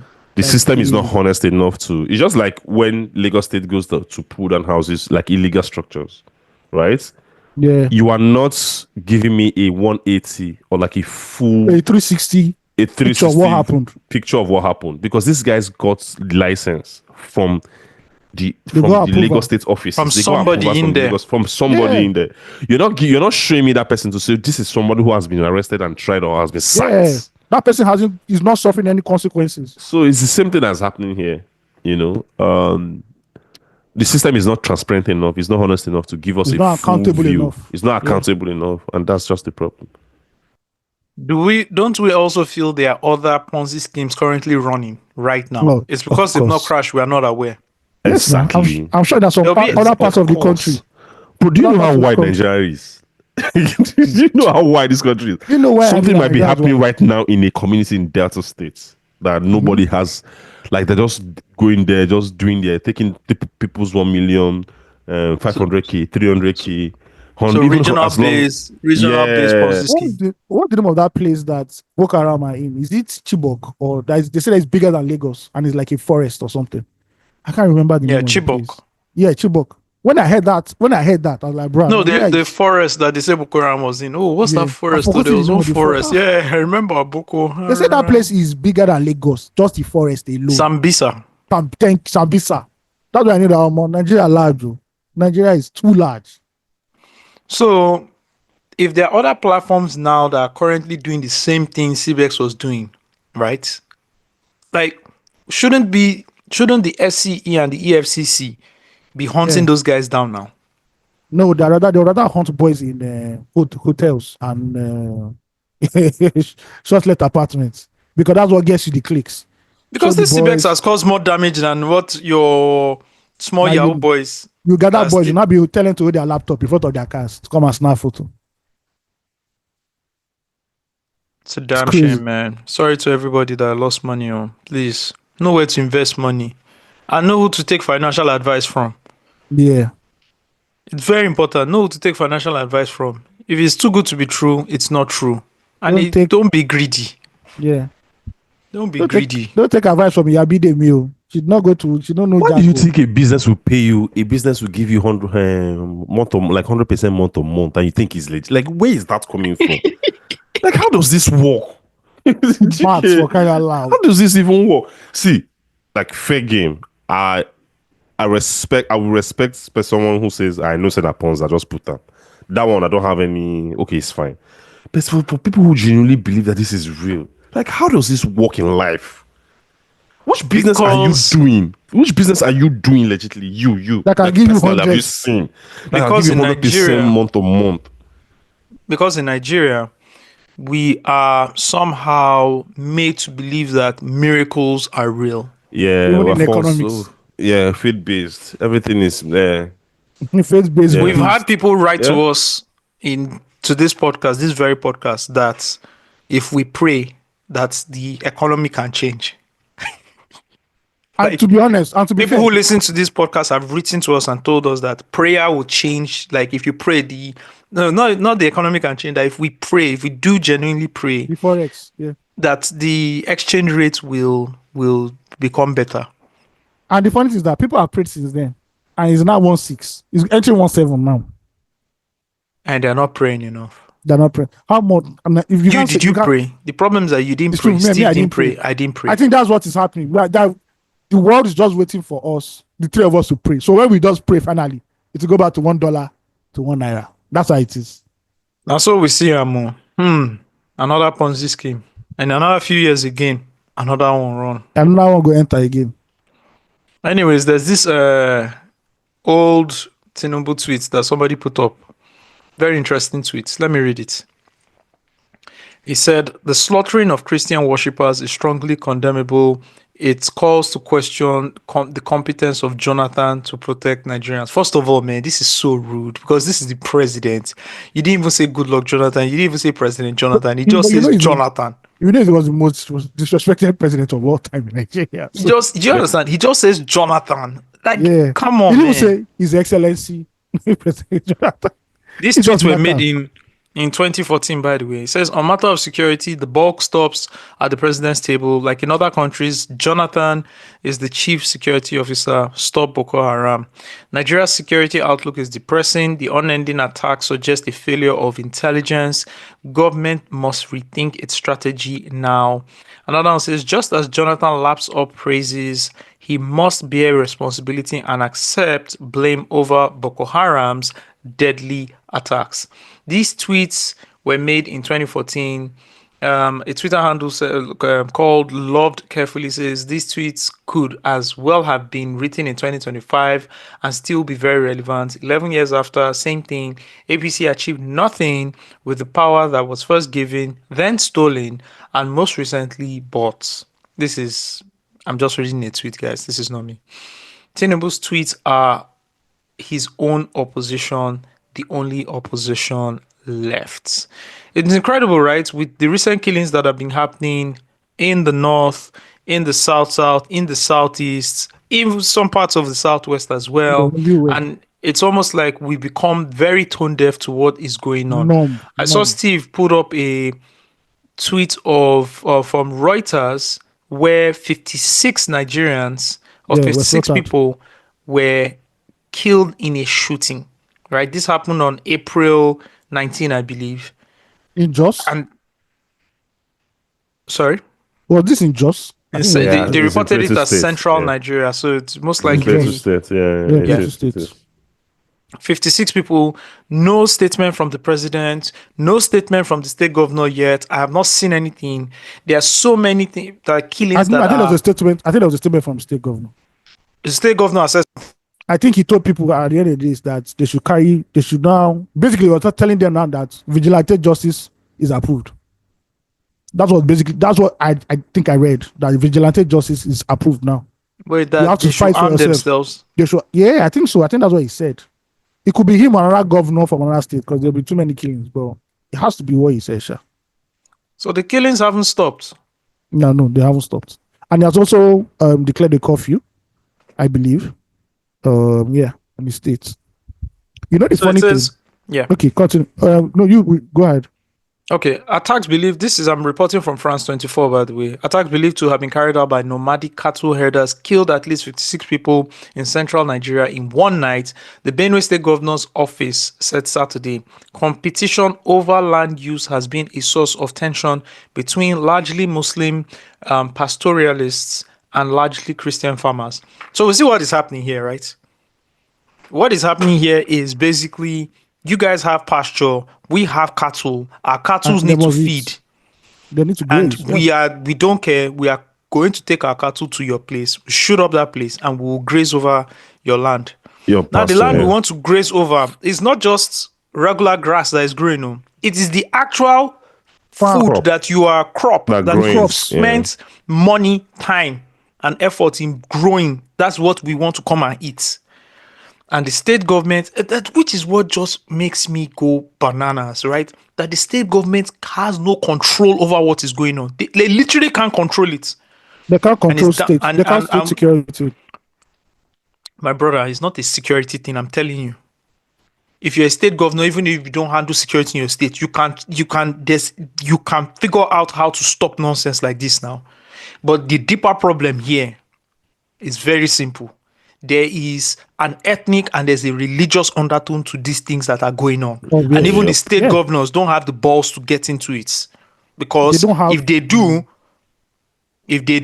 there's going to be big problems for them. And so what they're just trying to do is, douse the tension as much as possible while they steal money. Mm-hmm. Because you can't tell me as a state governor, and that's why I have no respect for the Southeast governors doing that whole sit-at-home nonsense that they were doing. I don't know, did they still do it on Mondays? Thing, yeah. I'm not sure if they still do the whole. I'm not sure. It's not. I think I don't know. I'm not sure. I don't know. I've not paid attention to it for a while, to be very honest. Please, if you are listening to this podcast and you live in the southeast of Nigeria, right, in one of the states where they carried out the sit-at-home protest on Mondays, if they've continued or they stopped or when they stopped, please write to us and let us know. I really want to know if that is going on. And that's how I lost every respect for any southeast governor. That on Monday morning, where business should be running, people are sitting at home and you can't do anything about it. Come on, man. Even when you can do something about it and tell people that, there's no sit at home, go. The people don't trust you enough to guarantee their safety. So they rather just sit at home. There's a huge distrust for elected people in this country. For security, because they're not enough. They've not done like our security agencies have not done anything to instill confidence in at all. In you to go by their word. So. Bro, I don't know the concept of. So, like I said, Nigeria, people like Nigerians are living people in Nigeria are living like two lives. Like there are people who are in Lagos, who are urban cities, Abuja, Port Harcourt, Tinubu, who are just chilling. Like there are also people who in rural Nigeria who are dealing with the realities. Anybody can come and kill you anytime. The realities of Nigeria. And until we start, I used to be conflicted with coming on this podcast every time, and especially since I left Nigeria, right? I didn't want to sound like the guy who just left and all just keep talking shit about the country. Yeah. And although I've always been like this, I've always had this opinion. And you see this school of thoughts that always come and tell you that you have to be very optimistic about Nigeria because we are building stuff here. This is the best place to build things because new frontier. This is the new frontier. These developed economies like Canada, America, this place you people jackpot to. You people just go there and fit into a system. You can't even break out of the system. You can't do great things because everything has been done. But Nigeria offers you great opportunities. It's the truth. You sound like it's the truth. But there's an underlining basic, how do I put it? Something important that you are missing. Those people, first of all, are speaking from a point of privilege. First, that's where I was driving. Because if I grew up in fucking Benue, people can kill me any second. Yes. How do you tell me Nigeria is a place you can build? It's a place you can build. So you have to understand, one, your privilege. Yeah. Two, I think you're also downplaying what's happening. Yeah. Okay, yesterday there's a video of a group of I won't say teenagers. Those guys were 10, 11, I don't know, 10, 11. Bro, they are toddlers. They're kids, minors. Pointing at someone who's a Muslim and calling him infidel and pointing a toy going at him. And stuff Muslim or a Christian? They're pointing to a Christian, a Muslim kids pointing to a Christian. A bunch of Muslim kids pointing and taunting a Christian kid. Taunting a Christian.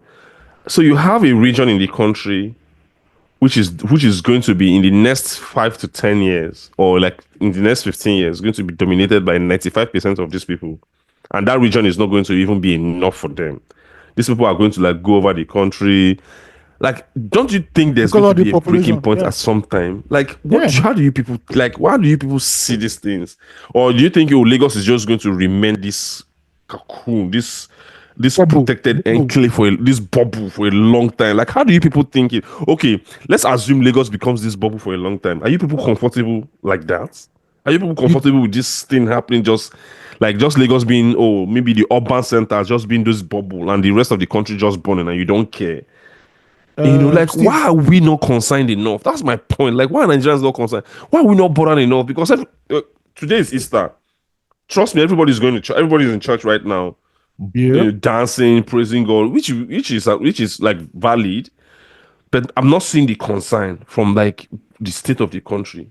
The neighborly right? concern. I'm not seeing it. Like sometimes, like I remember when that thing happened in a church in Southwest when people were killed. And I just remembered going to church the following Sunday, and the only thing that changed in my church was that my church started hiring like security personnel every Sunday. Like there's always a mopo truck at the front of our church. That's the only thing that changed. I'm like, is this the solution? So this is how we have to do it every from now. Yeah, but from henceforth, like employing security agencies. It's classic Nigerians. Like, I don't know how to think about the country. Like, it just bothers me so much. Like, now let me so what many you things said. happening. What you said is classic Nigerians. Nigerians will see a problem, and the solution is to demand from your security officials or your elected officials that this is a problem and it must be fixed. Look at the issue of gates in Lagos, where everybody now is every small street now. Every street, everything is. The problem is communal. At night, you can't drive. At night in Lekki, if you're not following like the major roads, you can't enter. You're going to be locked out. Yeah, and we know that those major roads during peak periods, during the 30th December, will be choked. Traffic. Choked. Yeah. Now, the problem is communal policing is bad, and that's why these people on the street said, "Let us have gates to reduce the number of cars coming in." Fine. Yeah. The solution is actually pressing whoever is in charge of security in your state, the head, whoever, the policeman, the AIG or whatever that is in charge of security in your state, and say this is a problem. Within these are many months, we've witnessed this kind of robberies here. Can we have more cars patrolling in our neighborhoods at night when we are sleeping? That should be it. But now citizens take it upon themselves to erect gates to make their fences higher. The fences we have in Lagos is not normal for normal human beings. Also, okay. Yeah. Also, if you are so, I now believe that your pessimism of Nigeria is tied to what you think you are going to gain financially by what you are building in quotes from the system. Because if you truly love this country, you mean your optimism? Yes. Sorry. Your optimism. Sorry. Your optimism of the country is hinged on what you think we are going to build and benefit personally for you. Yeah. Not in the because if you think about it, if you are so optimistic about Nigeria, why is 53 people being killed and your president is in France and everybody is acting as if this is normal? It's not a national issue. 56 and it's not a national issue. Sorry, I'm just reading on this France 24 that earlier this month, right, in neighboring Plateau states, two attacks by unidentified gunmen left more than 100 people dead. Yes. No. So I think there's number, still another 100 that happened earlier this month. I think that number is a total of two attacks, 50 or something. I think that's no. Attack. They're saying sure? it. Yeah, no. This one happened in Benue. This one, the one earlier happened in Plateau. The Plateau one, yeah. The Plateau is 100. Yes. Do you also know that policemen were killed in Lagos, in Nigeria this past week? Policemen? Where? Yes. Where? In the east. They just shot bullet. 2. Boom. So like. SBM Intelligence is reporting that since 2019, the clashes have claimed more than 500 lives in the region and forced 2.2 million people to leave their homes. This is a state of emergency crisis. So, the problem is that the government is not. Your president is working from foreign. He's working from foreign, from France, and then declares a state of emergency in a state where they are trying to finesse the governor because he did not settle his godfather. Oh, also, he declared a state of emergency in Proxy. He wasn't around on food security this past week. They declared a state of emergency on food security. He has extended this. Well, I don't want to go into that. But Steve, you're actually right that those people who are very optimistic, and I have friends like that, oh, Nigeria has so much we can do. You have to Blah think of blah the bigger blah. picture. But their optimism is channeled into where they want to gain what they want to gain. Is a personal, yeah, it's So if it's in it has- it finance, is. they only Yeah. tunnel vision into finance. If it's, Yeah. But what we're trying to tell you guys is, like we said fundamentals. back then in 2011, even from when, what's his name? That the son of that rich boy that carried the bomb. Yeah, That was my own. The bomber guy. I forgot his name. The guy with the dirty boxers. Yeah. Ayo, how do you know his boxers was dirty? They say that's why the bomb did not detonate now. Haven't you read the report? That his boxers was dirty. They say it was one of the reasons. Yeah. How does dirty boxers not let I you? have no idea, but I know that when they broke down the report, they say he had dirty boxers. Ayo, this one is crazy, man. This one is crazy. I've never seen this one. Oh. Dirty don't worry. boxers. Anyways, calm down now. But it all started from there with Boko Haram, with all of this, right? And we used to hear this thing as very distant, up north. And then from Boko Haram, we started hearing unknown gunmen. Then we started hearing Fulani herdsmen. What is happening? Climate change is what's pushing these people down. They're just looking for water. It's water that is causing this whole problem. I don't know if you guys ever read that New York Times article breaking down why, there's so much terrorism going on. And Yes. land capture and, and all of that. It's because they don't have access to water. And so this government doesn't understand that, or maybe they do. They do, actually. If this region doesn't have access to water, or like all indications show that in the next 10 years, in the next decade, a decade and a half, that access to water is going to be the biggest issue. How do we solve that? People are building houses. See, Las Vegas was a desert now. Have we heard anything of shortage of water? So how do we solve this problem? Because you haven't solved this problem, right? These herdsmen have taken it upon themselves because they are nomadic in nature, number one. Number two, their cattle are not going to die. That's their way of life, and that's how they make money. So they will start doing what? They will start going into areas and regions because they have to feed their cattle. Mm-hmm. And that is what we are seeing now. We're just seeing the tension. And with that tension, it has broken down into Muslim, Christian, Fulani, versus others, basically. Yeah, and all of that. So again, fundamentals, guys. It still goes back to the fundamental. If you solve the fundamental issues, some of these things won't exist. But you know the problem? Nigerian leadership or the leadership structure, since they gave birth to me, has not been able to solve one fundamental issue in this country: security, health, power generation, education. Tell me which one they've done. Anytime I think about Tinubu's old tweets and what's happening now, one thing just comes to my mind: it's same system, different actors. Just like it's just same system. The problem exists across board. Across board. In short, like leadership in Nigeria is about managing dysfunction rather than leading any real change. Yeah. And not push your own personal agenda and go. And like people who are so dishonest in this country. Like he annoys very me. Dishonest. Very dishonest. Like we see failure, we see mass failure, and we've seen this thing, and we see people will tell, like as you see tweets from people who are not even tied to like government loyalty or maybe those are the worst ones. Those are the worst ones. So you see tweets about Nigeria must succeed. Blah blah. Bro, what evidence?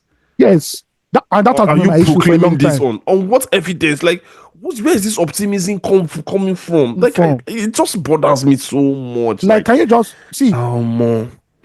There are traces in American history, or there are proof in American history where they all came together to say this is United States of America. Yep. And the reason why, can somebody tell me, apart from Lord Lugard, when Nigerians sat down and say, you know what? There's no unified. This federal republic that we're in, we need to continue it this way.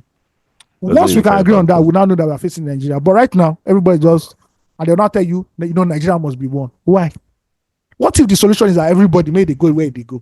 Has there ever been a comprehensive report or explanation from the government from our leaders, from either from Goodluck Jonathan to Buhari to Tinubu, on this incessant killing in the north? Has there been any comprehensive? Has there been any report to the public?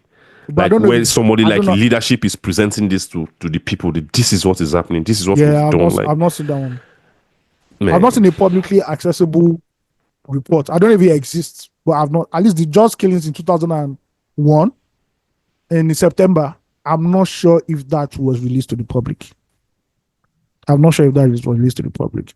I remember maybe I'm dipping it too much, because maybe I'm just feeling old. Yeah, maybe I'm just feeling that these 53 people there, these are the actual like people. Maybe I'm just like really overthinking it. Maybe the best way to live as a Nigerian is not to overthink it. You know, Yeah, it's just I think that's just the best way. Just stay in your bubble, flex in your bubble, build in your bubble, and move in your bubble. That's it. Black Ops or Navy SEAL, I don't know when, recently came to Nigeria because one citizen was kidnapped. Yeah. One. Yeah. In Nigeria, like 500 of you would die. Nothing will happen. Yeah. Please, the National Assembly, are they in session now? I think they have bigger issues. I think they have bigger issues. I think they have bigger issues. Creation of there's so many creation of states. issues. Yes. Creation of states. So many important issues that with the National Assembly. Registration of bloggers. Yes. Exactly. Because that is the issue that is with every other thing happening in Nigeria, the Sultan came out and said social media is like a terrorist. Is a terrorist. Like there's so many important things that we should be dealing with. What's killing? Steve, it's fine. in a normal country, after these 52 killing and the ones that happened with the 100 people and the ones in Borno too, the Senate president or the Senate should call the Inspector General and all the security chiefs a public hearing where they are being grilled. What the fuck are you people doing? Do you guys know another thing I saw this week? Yeah. Well, someone said that all this killing started after the report of 3 weeks ago where the terrorism report stated that Nigerians, like Tinubu, that Tinubu's president has suffered like less than that person just so they want to sprinkle that something must be going on with these new killings. So they want to sprinkle I saw the tweet. I shook my head. That's no, those people are not human beings. Yeah, they are not human beings. They are bots. I can't believe that's a human being saying that. Well, but here's where we find ourselves, guys. This is Nigeria. And on this podcast, we will always look at Nigeria through the lens of Nigeria, not just one or two states where things are happening and then we throw the other things under the rug. That's not who we are. Thank you so much, because that's not how I grew up. I didn't even grow up in Lagos. You understand? So exactly. It gives me a different perspective. For every wedding of a popular Yoruba Nollywood actress going on in Lagos, or an amazing chess player who breaks a world record in New York, we are also going to talk about. Because you have to average everything. And if you average everything, we're still in the negative, guys. We're still in the negative. Purely in the negative. Still in the negative. We're not party poopers here. We're not just, going to start off this podcast detailing the gloom and doom of everything that's happening. But channels went there and they see footages of people crying. These are human beings. They were crying. There's a little girl crying because our family members were dead. That's crazy. That's crazy. I didn't choose to be born in Lagos. I didn't choose to be born in a region where I have not faced terrorist attacks before. And guess what? The people responsible for this, like the media organization that should be telling the stories of other people who are in different regions, are the ones that will be telling you how to make cassava and gari. I don't know but I don't want to. No, the NCA is government owned. They're not going to do anything. NCA is why? NCA is not going to do anything. Yeah, of course not. They don't want to collect salary. They don't collect salary. All right, man. Okay, so let's just again rest in peace for people who have passed away. My condolences to those who are grieving the dead. Here we are again. We've come with another rebase. You know how we do. Rebase. We have to calculate. In fact, let me play this record. Rebase, inflate. Calculate. Rebase, calculate, inflate. Make us in 5. Oblis can help us out.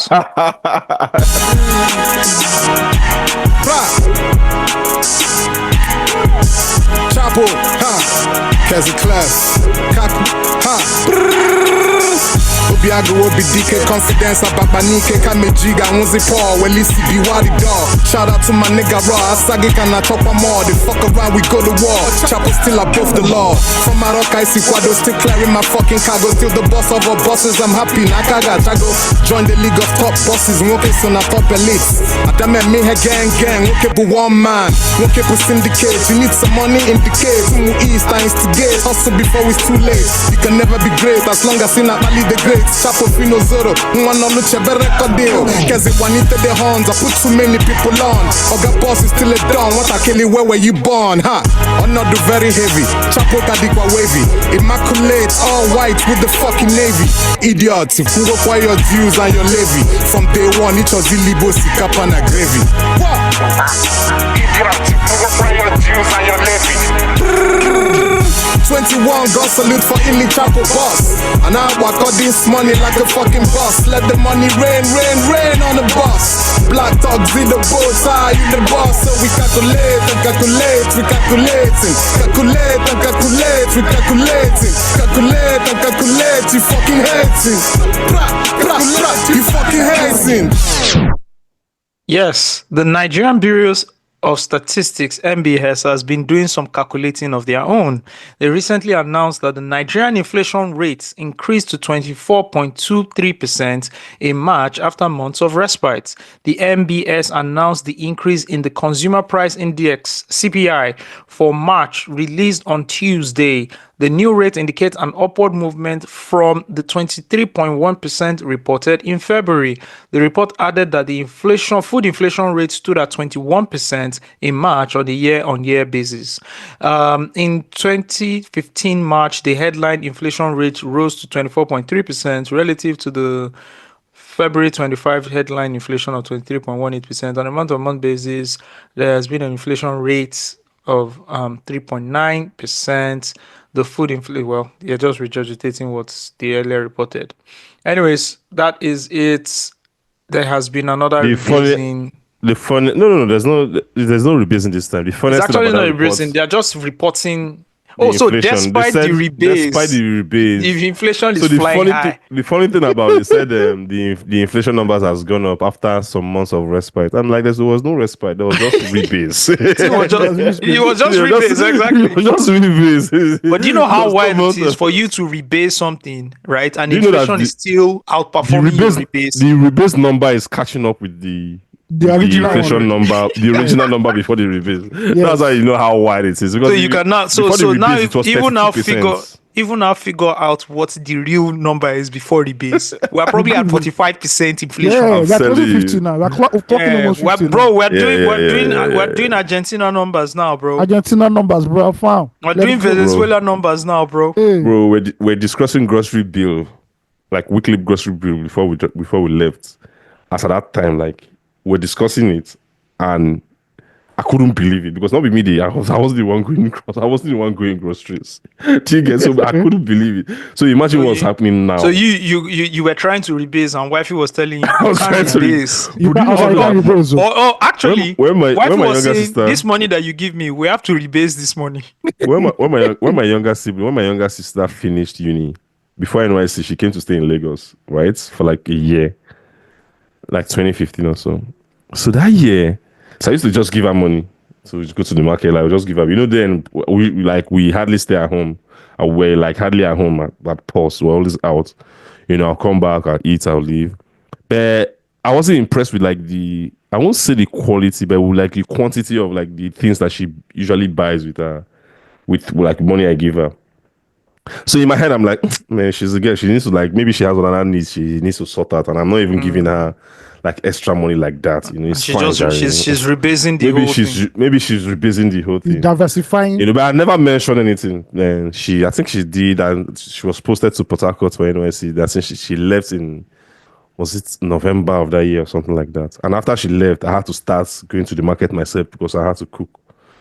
The first day I went to the market to buy stuff after my sister had left, that's when I knew that, this girl was not She was a miracle worker. So she was a fat walking miracles with the rebasing came from the sellers. The rejigger for you. I can never forget.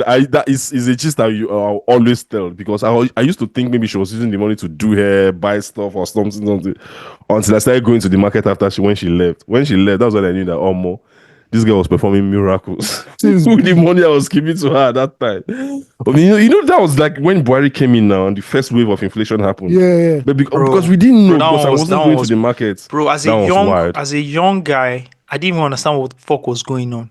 Yeah. Money turned to dust. You understand? Because you know, I'm earning money, and you know the dangerous part about it is that during that period, right? It wasn't up to 6 months when I started. Okay, so when I moved my previous job to the next job, I started earning about 5x of what I was earning before. Yeah. Right? So when the inflation started happening, it didn't bother me, or I didn't figure it out, because I just started earning 5x of what I was earning. So my lifestyle had changed dramatically. I bought a car.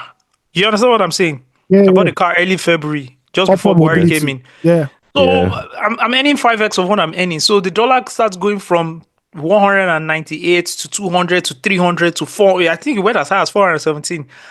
Personally, I don't care, because I can't. It's not affecting me. Mm-hmm. Do you understand what I'm saying? Yeah.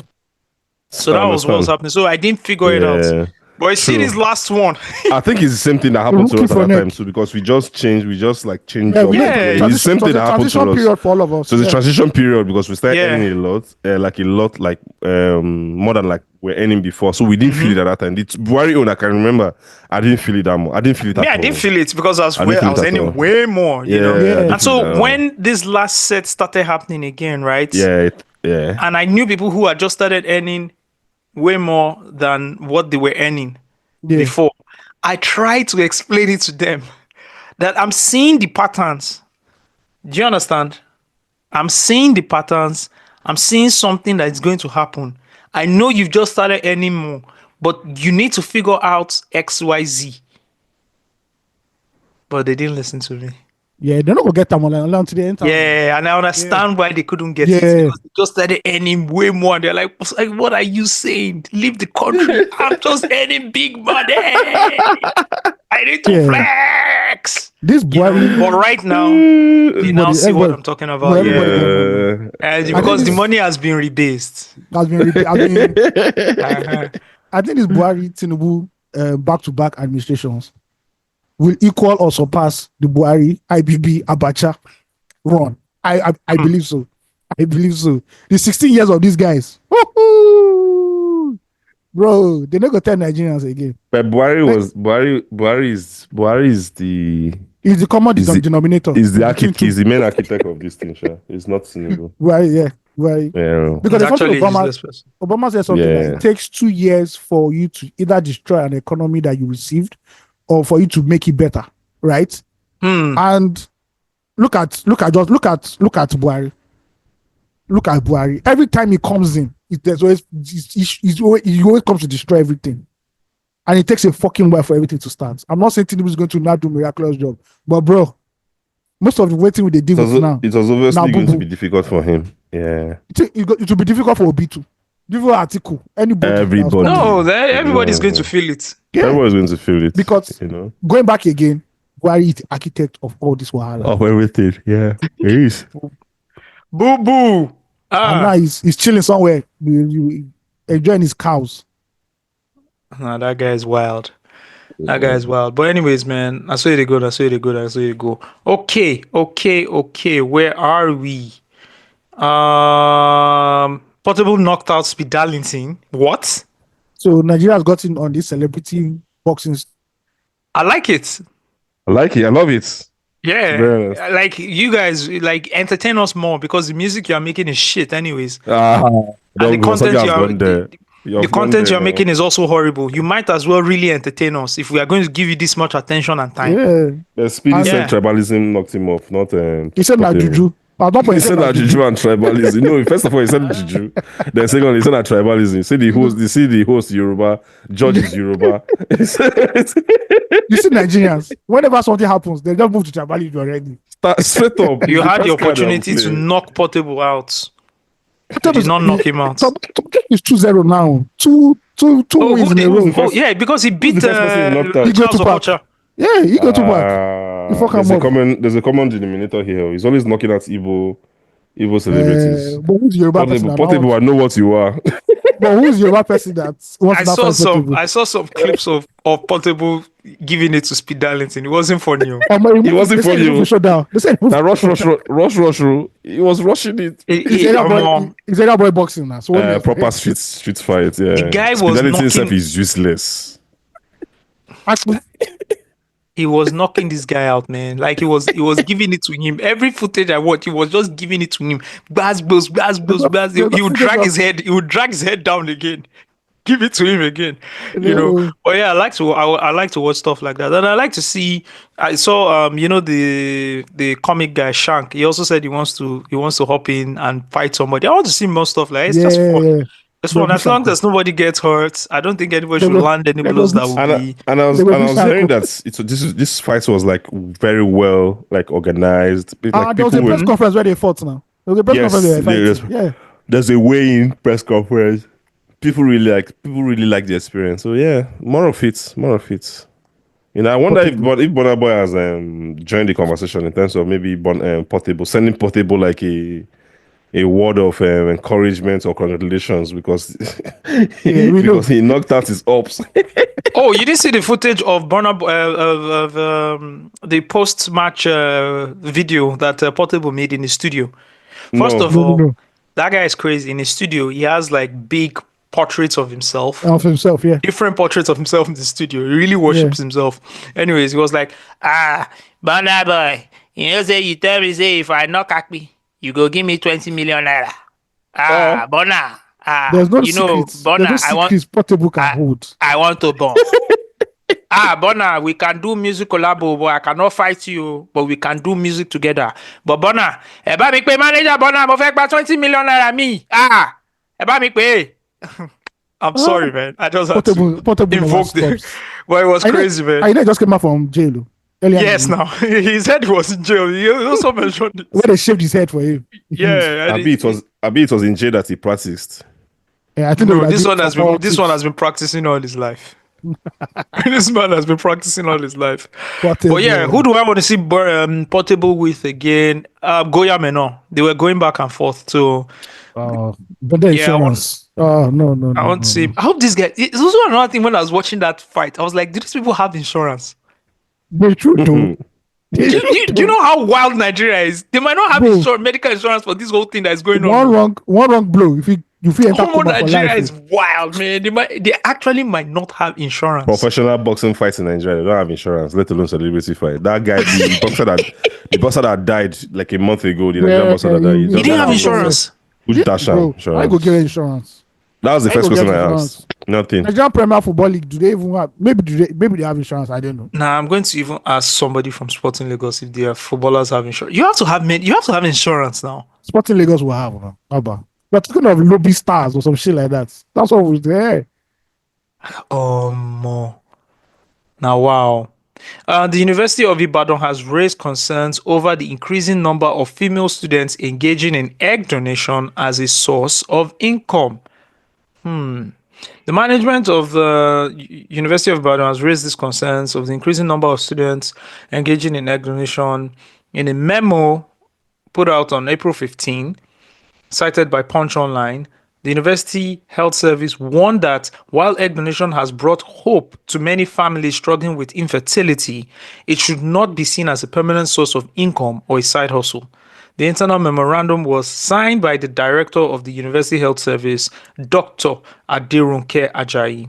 Dr. Ajayi lamented the growing trend within the university community involving the recruitment and participation of female students as egg donors for the IVF in vitro fertilization, often through individuals, agents, or agencies.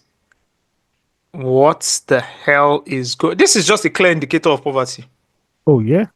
Do you understand? So, clear indicators of poverty, we will just be seeing them in certain aspects and certain things, right? Yeah. The one that I'm afraid of the most, and is going to have the long-term effects, is nutrition.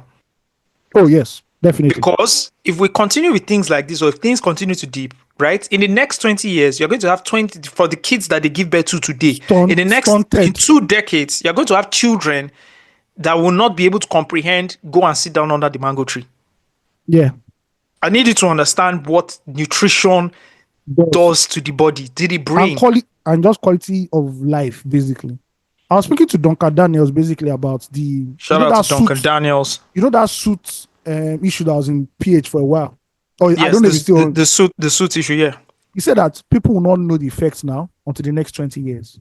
That most of people that are there will not live up to be 50 or 60, and they will not know why. It's simple. It's like the pylons that they were putting around people. They said it was causing cancer now. Which one? Do we know the pylons where they pass the electricity wires? Those tall yes, those tall. That's why they tell you don't, bro. Bro, I had where I grew up. I had friends who lived under it. Yeah, whose houses were very close to it. And one thing I noticed was he had a reduced hair growth. Yeah. So there was a guy. His name was Samson. He rarely cut his hair. Like his hair really grew. Grows. Yeah, and that was an indication of something. You know, so we're looking at like the problem is that we can't see. You know, if it's not short term, it's not immediate, catastrophic or immediate effects. Even those that happen, so if they are killing people, people are dying. We're not even so people don't give a fuck. It's not sort of 20 years. Think of long term. This is one of it. People are now doing what? So I don't know if there's danger. There's a danger in egg donation, anyways. I don't know if there's a danger in. I don't think. I think there has to be a health. There has to be a health like. You can't do it every time, and that's just that's what I'm seeing here, right? I'm even seeing something here. The doctor said it warned that some egg donors have reported long-term effects, including possibility of losing fertility, stressing that current research is still inconclusive about who is medically safe to donate eggs and how many times a person can safely undergo the procedure. In terms of safety, she advised that egg donation should not be done more than 3 times a year, urging students to always choose reputable clinics that follow proper medical guidelines and prioritize donor safety. So there's also a health risk in that. There's somebody running an agency now saying, do you have egg? Do you have egg? If you have egg, I have somebody that can give egg too. How much is it? It's 100,000 naira. That one is charging probably 2 or 3 eggs. Then the procedure to get those eggs, it is not straightforward. Is it clinically safe what they're doing? Is the procedure even, Yeah. There's a story I read in 2022. Pastor's teenage daughter and church member sells private organs for 200,000 naira. Damn. That was the Metro story I read 2 years ago or 3 years ago. Damn. That's not good, though. You see, that's not good, no? 200K. And it wasn't well done, so they are left with a lot of health challenges. This egg thing reminds me of someone I knew in uni. We used to play football together. But this guy's case is very peculiar because I think he was an orphan and he was just basically like putting himself through school. He was in chemistry department. So he used to like do like manual jobs, like cement work, block work and stuff like that, even while in school. Then once in a while, when it's not even once in a while, anytime he feels he's healthy, he goes to the hospital to donate blood. Any way possible for him to get money. He used to do it. Kingsley. That's weird. We used to play football together. Was he donating sperm as well? I don't think so. I think it was blood. But I remember he's this very funny guy. I remember him coming back from the hospital one time. He said they chased him. How much blood is remaining in your body? They chased him. Kingsley, guy was so funny. Oh God. Oh man. Bro. Let's go to something more. I think my most like I always say, because I'm very particular, because I know how everyone started, like how we all started. I think one of my regrets about this economic downtime is young people not having enough time to figure out life. Because what usually happens is when everything is good is even while you're not earning well in your early 20s, you are having just enough to go by so that you are earning the skills that will benefit you later. Yeah. You get, but right now, the situation entails that you start hustling instantly. Yeah. And what does hustling instantly means for young people? You don't have enough time to grow and build.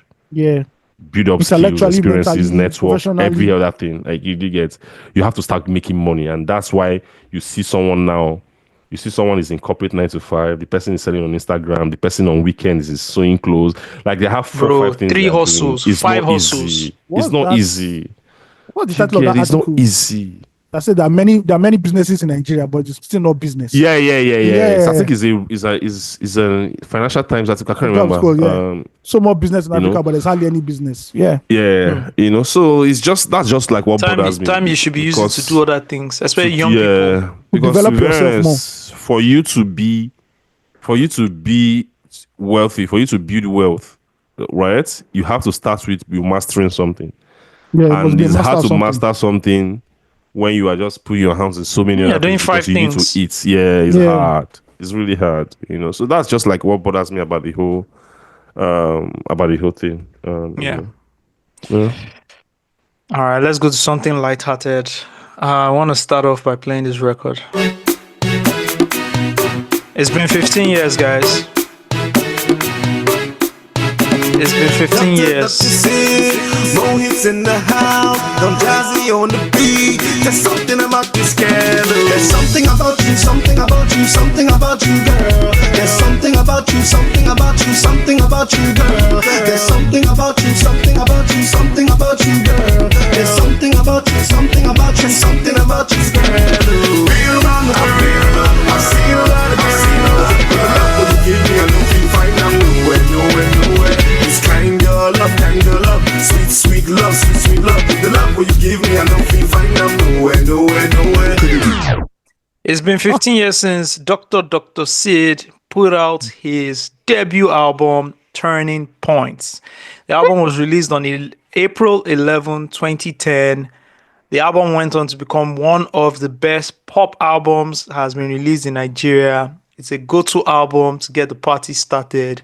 The album was what can I say about this album? The album follows the release of Wande Cole's, his fellow label mate Wande Cole's Mushin to Mohits, and a lot of pressure, I believe, was on Dr. Sid at the time. He was signed as a rapper, and then he converted and started to build himself. And I love how much time he took for him, right? They signed him around 2005, 2006. He started, in fact, as a matter of fact, that's from day one. Yeah, he started doing PR for them, for the Mohits It was guys. the Tongolo video. Yes, when they first came to Nigeria, he was doing PR for them. Yeah. And then he morphed into, this is an artist because he's an artist. You remember Dr. Sid was a member of the Tribe. LD, Freestyle, KB, Sasha, Two Shots, and Dr. Sid right? have stories. No, he has a million stories. There is, for those, and we'll put it in the show notes, there is a Music in Time episode of this Turning Point album. An interesting thing is I had Dr. Sid on the episode. So you can hear from the horse's mouth how this album was put together. Nana will put the link in the show notes and you guys can enjoy it. It was one of my best episodes. I enjoyed the episode thoroughly. Steve, I don't want your opinion on anything right now. Okay. I'm going to fucking mute you. Yeah. Just shut the fuck up and just keep it going, right? So you guys can check that out. It was really an episode I really enjoyed myself. But yeah, Turning Points. There was a lot of pressure on Dr. Sid. What's he going to do? Is he going to rap? He's going to sing? And he has already started building the momentum from that 2006 when they dropped, the CV album. And you already can see from the CV album, it was already delivering. Whether it was Berry or any other record, he was killing all the records. Yeah. He was killing all the records. Then they were featuring him here. Kiss Your Hand. Yeah.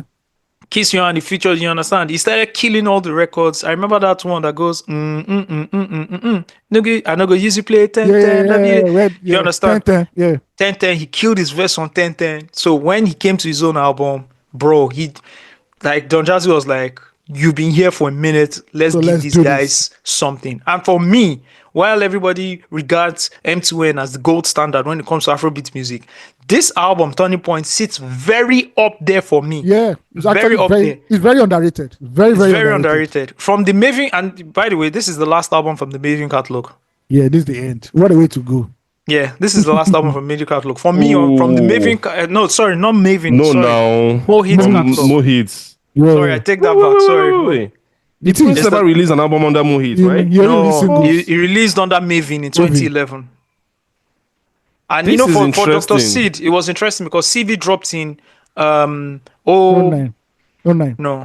No, CV. So Dr. C, you released your album and you now make sure you scattered the Mohits. Okay. You know what? No, let me explain to you. For Mohits, right? 04, they dropped the Tongolo album. Oh yeah. 05, they dropped Funky Run You Down. Funky Run Down. Yeah, Funky Run You Down. Then in 2006, CV. they dropped the CV album. The CV. Then what did they drop in 2007? Entertainer. I'll be 28. No. There's something that dropped in 2007. Or they took a gap. They took a gap. They took a gap. You sure they took a gap? I think they took a gap. They took a gap. Then in 08, they came with the Entertainer. With the Entertainer. 09, they came with One Day's album. And I remember Dr. C telling me on the podcast that they had to tell him to wait. Yeah. That they had to drop One Day because they told One Day to wait for you had to wait. Everybody had to wait for his turn. Yeah. Yeah. And then they waited. Talking about anytime people talk about Dr. C's rapping and being a rapper, I just remember that at that time Dr. C hated rap because I remember he did a whole interview saying rap. He did a whole interview saying your parents will not be proud of you if you are doing rap. That was crazy, man. That was crazy. That blew up everywhere. But for this album specifically, I like the way this album an album like this has never been done again, where the whole album sounds like a club playlist. Yeah, Mohits were really big on. Our thing is the club. We don't form like. And even just the sequencing of the album, right? I remember from one song to the other song. Once the song stops, the other song just jumps in. They didn't even give it any breathing space. There was no time for you to. It was just bedu. Like, see, guys, an album starts like this. This is you walking into the club.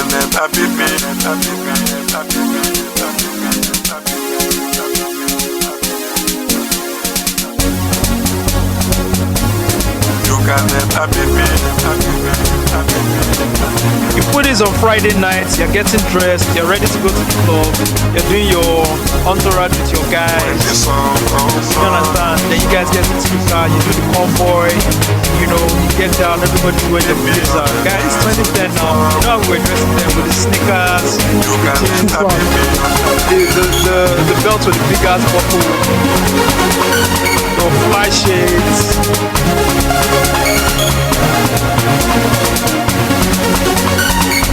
You can never beat me on the dancing floor when the song comes on. You can never beat me on the dancing floor when the song comes on. You can never beat me on the dancing floor when the song comes on. You can.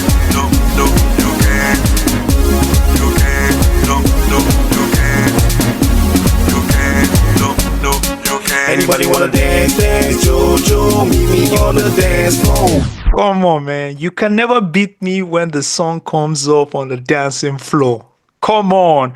Then you play this record. The next record that follows on the album is this. This is too much.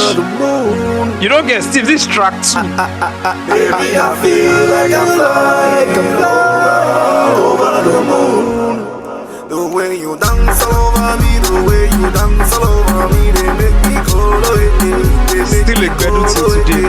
The way you dance all over me, the way you dance all over me, they make me go away. Remember Tiwa in this video? I feel like I'm flying over the moon. Baby, I feel like I'm flying over the moon.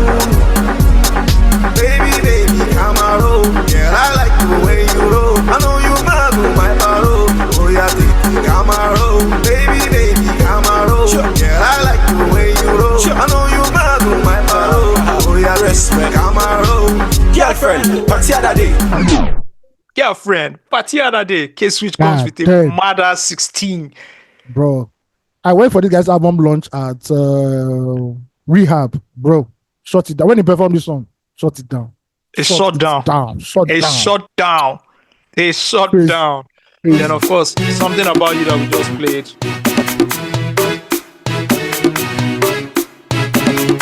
Doctor, see. Then this record plays. Then you now come to this record. Man, see, I love this record.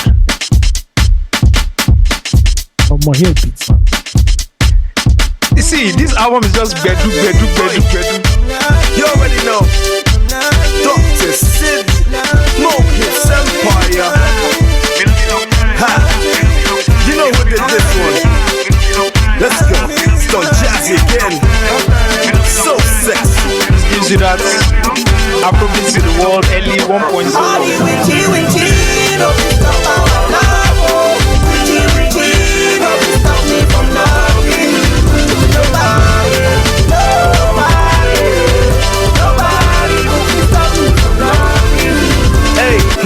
Baby, hello.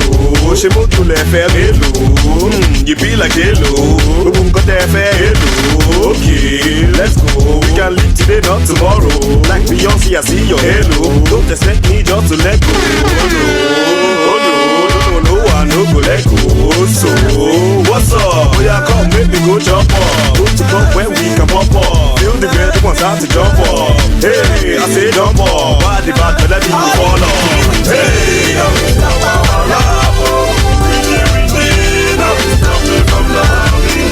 You don't dance on back.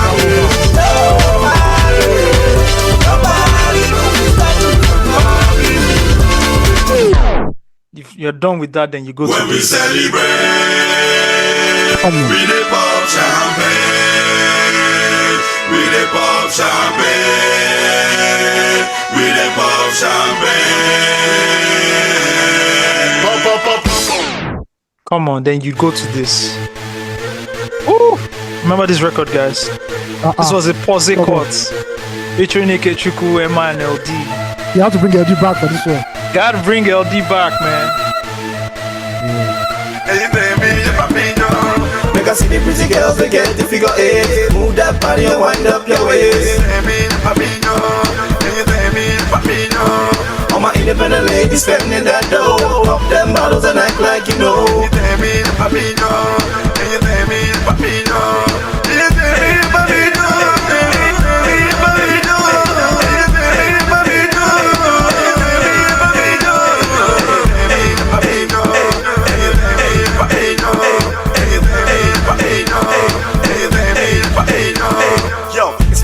And we back on the block like a convertible Benz, yo, we making it drop. Ay, it's Don Jazz, the unshakable rock. Once again with the beat, causing ladies to pop. Ay, it's Dr. Sid and the clinic is hot. My album is more anticipated than Barack Obama. Not jigger, but I throw up the rock. Music carrots in the air like Bugs Bunny, I'm causing drama. Keep getting you with Looney Tunes. You bump them in the car, now you call them groovy tunes. Ay, big boys got no time for goons. It's not simple in a macho, it's platinum spoons. Ay, so anytime you hear about me, Joe, it's night at the rhythm nation like the meter Joe. Ay, so if you ready, then it's time to go. Hey, baby, if I be done, make us see you now. Get up and get to figure eight. Move that body and wind up your waist. Baby, if I be done, hey, baby, if I be done.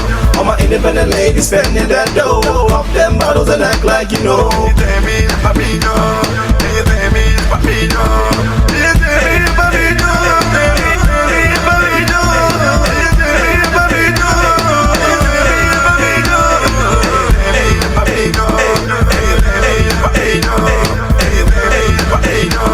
hey, baby, if I be done. Yeah, hopscotch don't skip the hip hop. Don't dance when you hear the beat drop.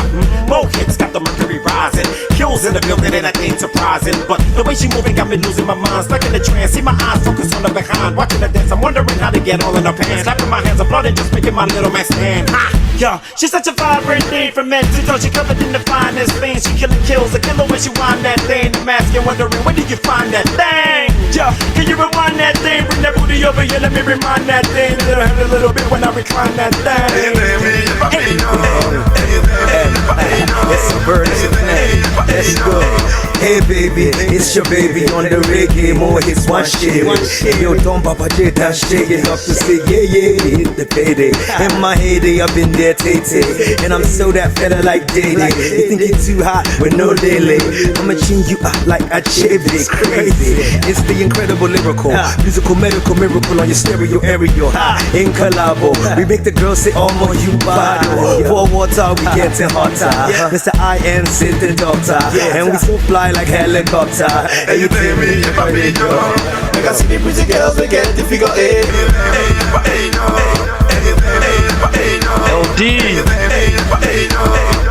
LD, I'm on a track with more hits. Promote this, we be Nigeria's dopest. Post a notice, show the hopeless. If we run the game, your claim is bogus. Pay the ransom, pop the phantom. I come through when the girls confirm he handsome. Show enough, the boy oozes swagger. Bank accounts and make your lady gagger. Whoa, big boy showing up in the big toys. Cash down as soon as you show me the invoice. So sick, all the tactics, see employees to come change the game while y'all just make noise. I'm already way ahead of that father. You pass me for where? Who run the market? You don't tell where our boy see hammer.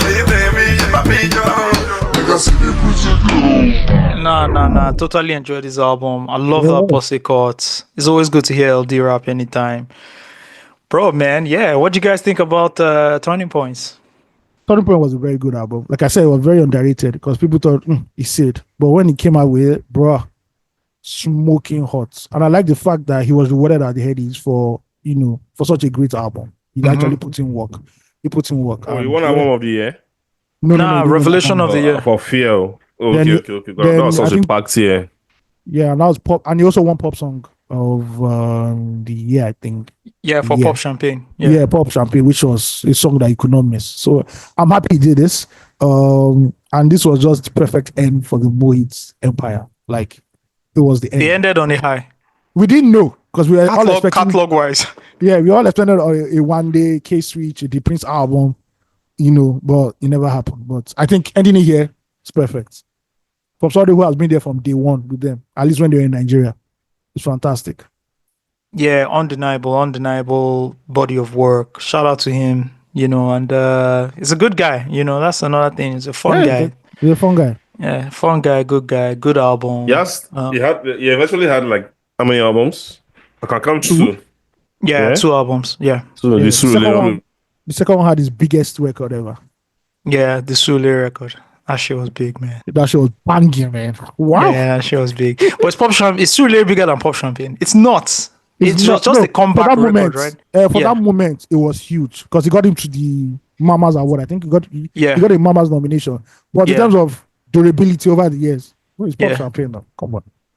Yeah, Pop Champagne was huge. They're still playing Pop Champagne till today.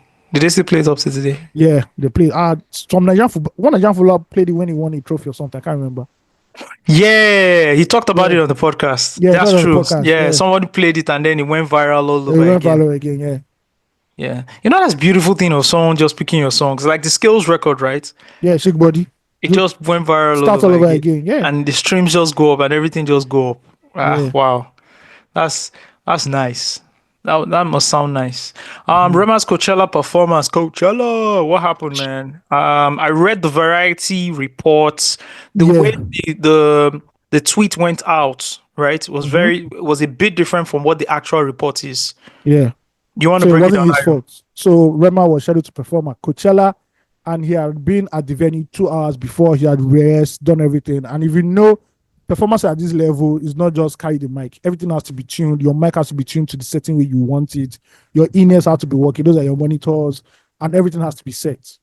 So when the show started, right, when an actor was playing and they had to prep Rema up, they found out the mic wasn't working the way he wanted it to work. His in-ears, he couldn't even hear himself, and they were trying to adjust that technical issues, but it couldn't happen. But because this is Coachella, when his slot came, his DJ had to go there, and his DJ was prepping the crowd and pumping the crowd. But people just wanted Rema to come because, hey, Rema is a big act anyway. And 30 minutes into his set, he had to just come on stage. He lip-synced like the first 2 songs, and everything was off. But later on, started performing without lip-syncing, started performing live, and people liked it. But it was a very short performance. People said that you could see that he was visibly annoyed and frustrated. And after his performance, he left. And notably, the next band that came also did not go on stage at the same time because they were still trying to deal with the issue. So it was more of Coachella's technical issue than Rema just not giving all his best or turning up late. So yeah, It was more on Coachella than Rema. Yeah, because I've not heard Rema to be unprofessional. To be fair, yeah. On stage, two people I know that are far from unprofessional when it comes to like stagecraft outside Nigeria is Rema and Burna Boy. Yeah. In Nigeria, anything where you see, my guy, bro, especially Burna Boy. Where the artist even comes on time. Yeah. Fireboy also had a big weekend. Oh yes, that's true. My bad, I forgot that. He performed at the Fireboy Royal had a big Albert Hall. Yeah, and it was packed. It was packed. I saw the clips, bro. Forget all that stuff. They tried to stunt on him that he didn't debut on Billboard, bro. I told the you people guys. singing his songs. They were singing deep cuts on the albums, word for word. I was like, bro, okay, it's gone. Yeah, because at the end of the day, all that Billboard shit is, It's engineered. At the end of the day, It's engineered. Yeah, That's what people don't understand. Social media commentary on music is nothing. It's nothing. People just put up numbers. Like, I don't get what is the mood, what's the feel, what is the cultural impact of this album.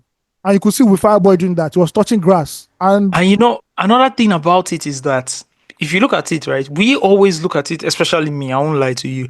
I look at a lot of things through the lens of being a critic. Yeah. But you see, at the end of the day, it doesn't matter if the music sounds great or not. If people like it, they like it. Do you guys understand what I'm saying? Look at Lahore that people are clowning. It's like a football club, right? It's like a football club, right? If Southampton, they're playing terrible football, they're not going to lose their fans. They're always going to be there. Their fans are their fans. They're going to love the club, even though they went to the Premiership, they lost out, and they're going back to Championship. They are relegated, but the season tickets for next season might have been sold out. Do you understand? It's the same thing with the music, right? So I can be very critical of like an Adekunle Gold now. Say the composition of this music doesn't work. Why is he singing like this? Why did he put this?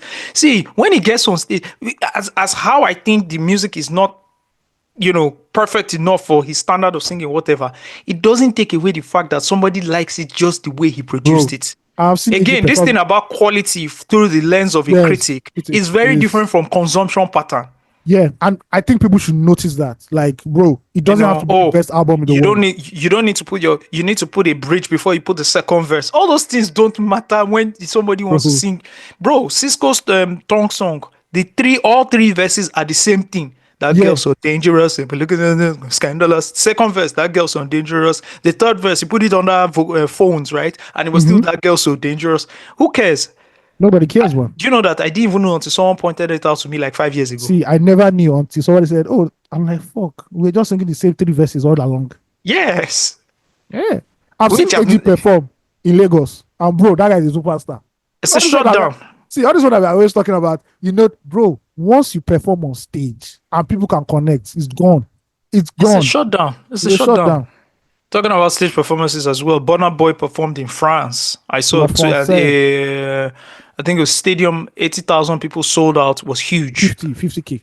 Oh, 50K, huge. But he sold 50K tickets because that's what they see, do you know what it is? 50,000 people to sell to 50,000 people coming to your show. Yeah. If you see 50,000 to be alive. I was like, if you see 50,000 people outside your house, you run. You escape. 50,000 people listen to this an episode of this podcast every week. Rock. But we thank God. We thank God for the people that listen. The number we have. We are grateful to our giants. Anyway, we love you guys. Yeah. But yeah, man, like big stuff. Shout out to them. I saw them perform the remix of Lahu. Yeah. I hope. Shout out. First of all, shout out to Charlie Poppy. All of now. People were saying it was over because he left the label, everything. But bro, the boy brought the banger back. You can't deny.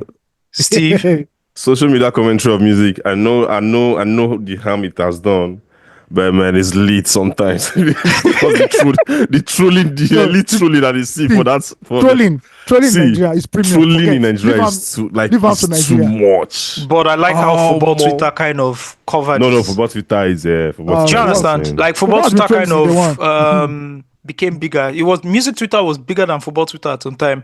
Yes. Yeah. Then football. There's something to be said about. I don't know if somebody have done that stories, but Nigerians own football Twitter. Like you see, like club fan accounts. Yeah. Accounts that are tied to clubs. Individual accounts that are tied to clubs, like that are really popular. United Trade, those Chelsea guys, all of them. Well, they are all Nigeria boys. All of them. But they tweet as if they are in the UK. Like, I don't know how they do it. Yeah. But they I have thought the United Chelsea abroad. Yeah. Bro, No. I think he is. He But has he's moved. in I think he moved. He Yeah, has he's in moved. I Nigeria. think he has moved. Who? Yeah. Trey? Yes. Yeah, because he attends almost every United game. Yeah, attends now. almost every United game. Yeah. I But think he's he also was- made a lot of money. He signed to like an agency or something. So Yeah. I'm happy Oh, for okay, him, man. okay. Bro, I'm happy for him. With those numbers, Yeah, agencies with those will come and numbers, meet you now. Agencies will those come and meet you boys, now. those boys are I crazy. think he's got over 1 million now, right? Trey. Yeah. Let me see. Look at Football Fan Tribe, the guy that does the presentation. He was in the UK. He went to all the stadiums. watched Yeah, all I the saw matches. him. He was interviewed. Yeah. Trey has 1.3 million followers off tweeting insane. about Manchester Off tweeting United. about Manchester United. Bro, if you know Just he has clowning. if you have 1.3 million soldiers, my God, made a defeat you. Now Yes, he's in partnership with Polymarket, right? So they do, live betting and everything.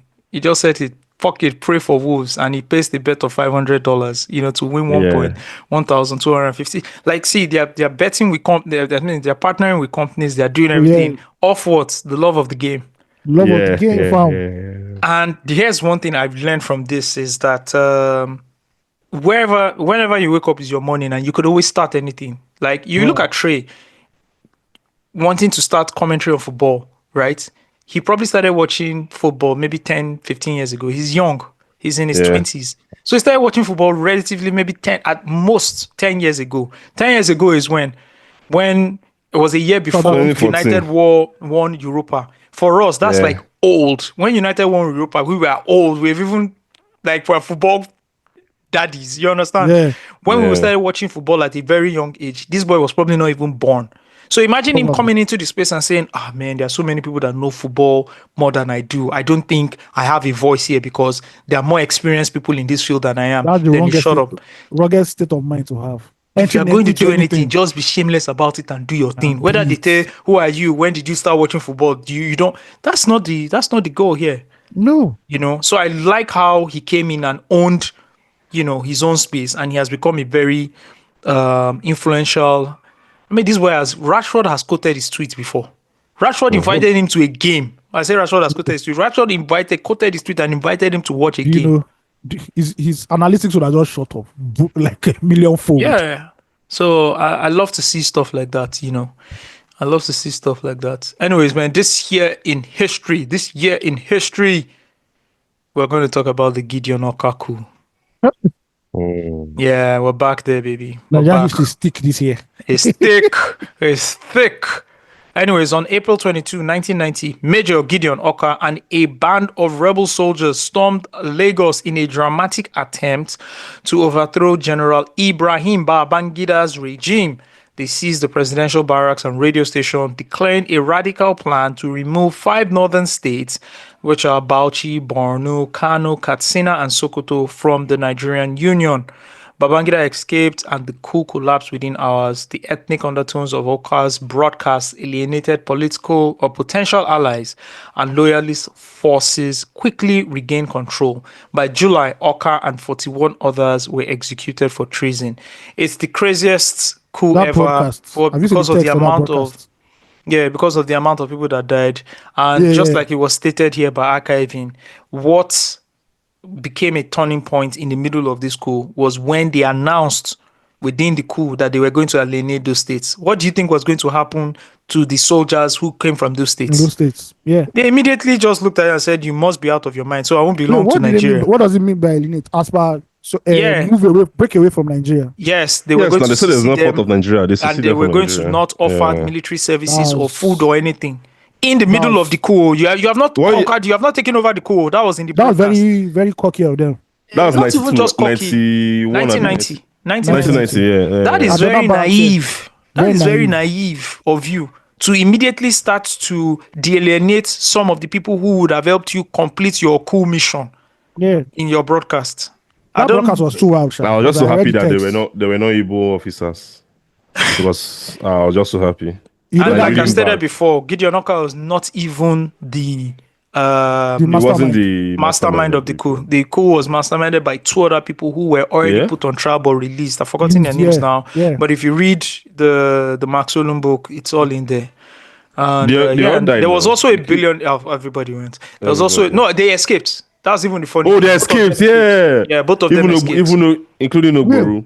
Yeah. Today. Including Yeah, Oboru. they Yes, escaped. They escaped. Oh. They escaped. They escaped. They escaped. Yeah, they escaped. They went through That's true. Semeboda or something. They They ran. went through some. Yeah, Madeko- they escaped. Madeko route. In fact, it was the people. It was just the officers who they used that they caught. That they The caught. ground They guys. It's Yeah. true. Right. For example, And the Oboru's younger brother billionaire was and the also billionaire who arrested. funded the whole thing. I've forgotten his name as well. That's there was also a Oboru now. billionaire. Ogberu, yes. Did he escape? Oboru escaped. He escaped now. He But later they came caught back the to work They for- caught the brother. They caught the younger brother. Then the military Wait, is took it over all his businesses all and his sold everything. properties, everything. Wait, Yeah. which He Oboru? later The came great- back.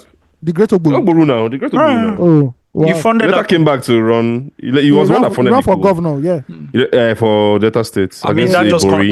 that just completes the arc. It completes the arc, right? Yeah, you have to That's a escape, Netflix flicks, do yeah. whatever, and come I back remember and he was the candidate for the intellectuals. I remember that time. Like you see, once you see someone like talking about AD, Alliance Yeah. of Democracy, you know, say that person don't go deep Omo. inside politics. Omo, Because the way they I was broke mad. it down, yeah. His player was mad because I knew him all the way Yeah, from as well. Lagos. But Yeah. Ibori swept him. Yeah, Ibori swept Yeah. him. Omo, clean sweep. You know why? Yeah. You know why? Because Lagos was supporting him. Tinubu was supporting him. AD, they were saying Oh, AD. no wonder. Yeah, that was why. No wonder I knew his name. Yeah.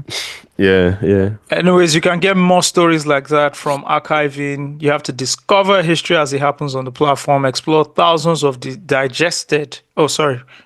You see, I'm hungry. That's why I said Yeah. digested. Jollof rice. Digested. Yeah, I need Sunday my rice. jollof on Sunday, man. Anyways, Sunday you can jollof. explore thousands of digitized Nigerian newspapers from newspaper pages from 1970 to 2010. That's a lot, guys. If you have time, just go on the platform. You know, the beautiful part is that it has a search bar. You can literally search for anything. Guys, give me a keyword from Nigerian history. Give me a keyword. From 1970 to 2010. Give me one. Should we do Shagari? Yeah, do Shagari. Shagari. As a the Shagari, I Shags. type in Shagari and just go enter. It immediately shows me the newspaper page. Let's do first stack. First stack. He go get. He go get some. Of course, First Stack go get. Let me see. First Stack it's showing me 20 results out of 2,001 and 2,160. Seriously. Yeah. Yeah. So there are 2,000, a total of 2,160 I ain't. newspaper pages on First Stack alone. I This ain't go is- last. I use it a Majak, lot. type Majak Fashek. He did there, bro. Ooh, let me see. He's there. Majek Fashek. Majek Odumi Fasheke. Majek Fashek, boom. How many results? 962 newspaper pages on Majek Fashek. So long. Too long. The one I'm seeing, the second page says Majek Fashek's mental problem worsens in the US. This was in What 2002. date? 2002. Yeah, I don't take that guy while I start. My brother, no be today. This was Not be written today, by your daily Lawal for PM News. Majek No. Fashek, a popular First of Nigerian all, musician, is shout struggling out with to mental PM health News. issues and has become homeless in the New York City. He was previously hospitalized in an asylum and has been unable to recognize his colleagues. My co-creator, another Nigerian musician, has abandoned his music career in the United States and taken up a security job to make ends meet. I had no idea that happened. Wow. Who's that? My cookie. My co-creator. And we just played his music last week. And he was driving a cab too now. Yeah. Wow. So like there's so much you can get from here, man. I use archiving a lot, bro. Really? Now my go-to place for research now. Those is historic references. Yeah. I go. Yeah, and I gotta call you out, Ayo. Thank you Why? so much for even just snitching on yourself now. I gotta Why? call you out. Let me sound the horn first. Yes, that's the horn of battle for me. What's that? You will take the most qualitative content and go and give your Instagram followers, but on Loose Talk, you will just give us chaff. That's what you When do. did I give you shaft? You did When a did I whole give you breakdown of Lumentane. You took your time. You do what you do. You do ID Kabasa. You do all of that. That But you Kapasa was wild because it gave me views. and, I'm not gonna lie. and you come and give us chaff. And then don't worry. And I've been sending you emails. Nana, you're listening to this because Nana edits it. Nana, Oh, I know what Nana you're can talking testify. about. I know you what can you're also talking send about. me. No, that's even separate. But you will now give your Loose Talk followers chaff. Loose Talk What is that? Giants. Please tweet at Ayomiditayo Oh, and tell God, you're him going to set- stop giving us chaff. You're By going the to way, set there my was Twitter on one fire. random guy that I don't know how many followers the guy has. The guy was asking for a music in time and then told all his followers to mention us. And the guy fucked up my whole timeline. Didn't they mention you too? I don't know who the guy is. Anyways, I like the guy. The guy should mention me. Let me tell him this true state. I beg. Whatever, man. Whatever. Let's get into fan mail real quick. Are you guys excited for fan mail? Let's go. All right. There's these guys, Ask the Giants, that we keep on not reading because it's too long. Hey, can we summarize it? You promised to summarize it, so. Nah, I've got That's why we have ChatGPT. Anyways, okay, let's start with Bitoye. Bitoye is talking about Nigerian Yoruba pronunciations. He says, "Hey guys, thanks for the great job every week. On a lighter note, I was wondering why Ayo, as the Yoruba guy on the pod, almost never helps Osage out whenever he butchers Yoruba pronunciations. For example, Ayedire the other week. Abi, I yourself no sabi read Yoruba. LOL. Also, I think I once heard Osag's trash the backlist. What could you ever have against this wonderful crime thriller?" Bitoye, you see where you mess up. You see where you mess up. In fact, let me go and check Rotten Tomatoes, the blacklist. What is in this blacklist that people keep? It's a horrible show, my brother. I've never watched it, but I just it's a see, bro. 15 minutes into episode 1, I switched it off. I said this is a nonsense show. That's bad then. Ayo, you will not comprehend the level of mediocrity. Because you've not seen it. That show is trash. No, then even me when espionage, everything. It's just nonsense. All right, I'm not even going to 79% on Rotten Tomatoes. I can't do that. Nah, 79. I can't touch it. First of all, Rotten Tomatoes has been bought by. They're in league with like Hollywood now, so they don't really give like major. No wonder. Yeah, so that this thing is off. Go to Metacritic or all these other ones. That's where you really know. Yes, Metacritic. Because Metacritic aggregates everybody. It's still not really good. Sinner is really good. If you love Have you watched it? Have you watched it? Bro, badass. Your guy, Steve, Maccabi Jordan. Hey. Yeah. He killed it, right? Good. That boy is good. He's good. Have you seen Magazine Dream? Yes, I've seen Magazine Dream. Very disturbing film. I didn't know. Was it good? I didn't know whether I was watching Jonathan Majors or I was watching a character. It is scary, bro. It is scary. It is dark, very dark. That guy needs therapy. For even acting in this movie, he needs therapy because the places he went to, people don't come out again as normal human beings. Yeah, wow. In a normal world, actor of the year, Oscar. Finish. Yeah, this should have been an Oscar That's real method acting. Real method acting. Like, bro, this boy put in work. That's why this film had to come out. What? No. Magazine Dreams and Sinners, if you've not watched them, please go and do. Lovely movies. Yeah, the blacklist has 70. Metascore, it's 74. Some people like that. And user score is 7.7. I'm not touching it. I'm not even going. Let me check the agency. The agency on Metacritic. Yeah. You people are talking about the agency too. So I've watched the agency is Michael Fassbender, right? It's Fassbender that I'm watching. No, it's good. It was good. It's good. Shit, Omo, the thing has a bad score. What's the score? Where? I'm telling you, the Metascore is 66. I'm telling you, this thing. What is going on? This is no matter again. No, but Steve, you watch the agency, right? The agency is very good now. It's really good. What are they talking about? It's really good. It's very, very good. Check Rotten Tomato. I'm surprised. Wow. Okay. What is it on Rotten Tomato? I'm checking. The agent, funny enough, it doesn't have any rating. I don't think it has enough ratings. Enough ratings too. I don't think people watched it. If it doesn't have any rating on Rotten Tomatoes. Which network was you on? Which network was you on? Paramount. Yeah, Paramount. Paramount. I guess. Yeah, Sky. Some people had it on Sky. Some people had it on Paramount. But I think it was Paramount. Yeah, I think George Clooney was also like a producer. I can't remember. Yeah, Richard Gere. Those are big names now. No, he had Richard Gere. What's the name of this other guy? Jeffrey Wright. You know Jeffrey Wright? Yeah. The black guy. Yeah, the black guy. The black guy. Yeah. Very good actor. Really good, man. Was in Westworld. Yeah. It was good. Even Jodie Turner-Smith, the black chick that played this thing in the African. I played a useless movie with. I know that name. Daniel Kaluuya. Anyways, guys, Black Mirror. Black Mirror season 7. Have you guys watched it? Bro, I finished yesterday. Bro. What do you think, bro? Tell me. I have two things to say. Welcome back. That's all I That have is the to say. shit that I need. There are a couple That's of all I have to episodes say. that I didn't like, but And I think I know the one you didn't like.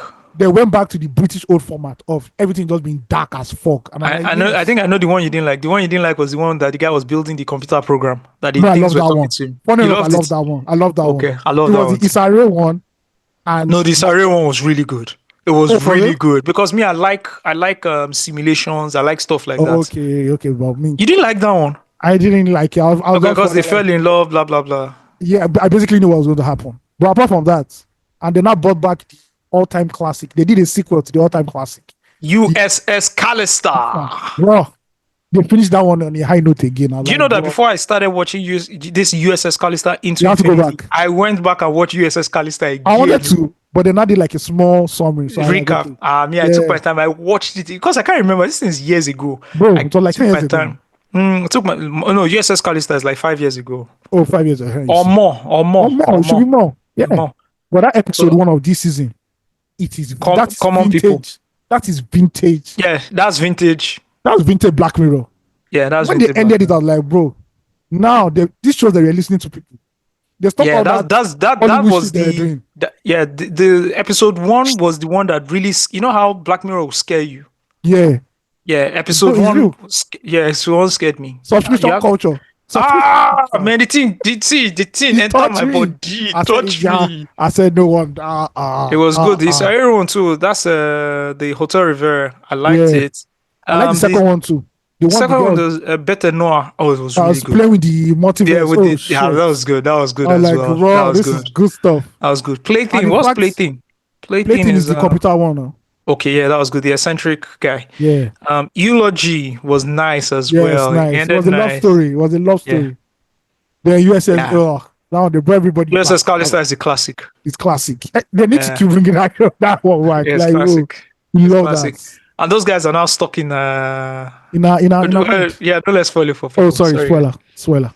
Yeah, but that was good. Oh, yeah, shout out to Ibitoye. Let's follow up with Joe. Joe has a follow-up. He says, following up to my previous email, Usaki asked a question about my listening test as it pertains to podcast. A lot of that test is really carried out by the camaraderie amongst the hosts. I enjoy podcasts where the hosts have more shared experiences. I don't do well with podcasts that heavily depend on guests, so I don't check in on podcasts like Joe Rogan as much as I should unless he has a compelling guest. But brother Joe, let me just tell you something. Every guest Joe Rogan brings on the show is just as good as the guest you know. Bro. That's how I've enjoyed all Joe Rogan's episodes. He's had guests I had no idea who this person is about. This person went to the Amazon to do something, or this person just kills monkeys for a living. Bro, it's super interesting. Or this person used to work for the CIA. They're super interesting. So please just check out anyone. These guests are very enlightening. Very, very. It says, another feature I am looking for is raw knowledge. I'm not exactly the most mentally stimulating person ever. However, I enjoy listening to brilliant people just talk and geek out about their passions. Speaking of which, another metric I look for is passion, good intonation, pace in their delivery, and consistency. That being said, I'm curious to know your 3 favorite podcasts right now. Osak, Steve, and AOT2. Let's start with AOT2. Podcast. Talk about the Devils, because hey,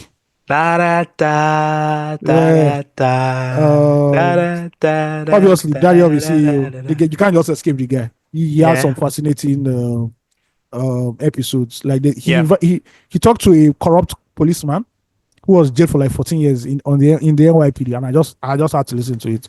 And obviously Joe Rogan. Joe Rogan is a master at the art of conversation. Like, bro, even when he's not bringing intellectuals, he's bringing his friend Joey Diaz. They just talk about shit.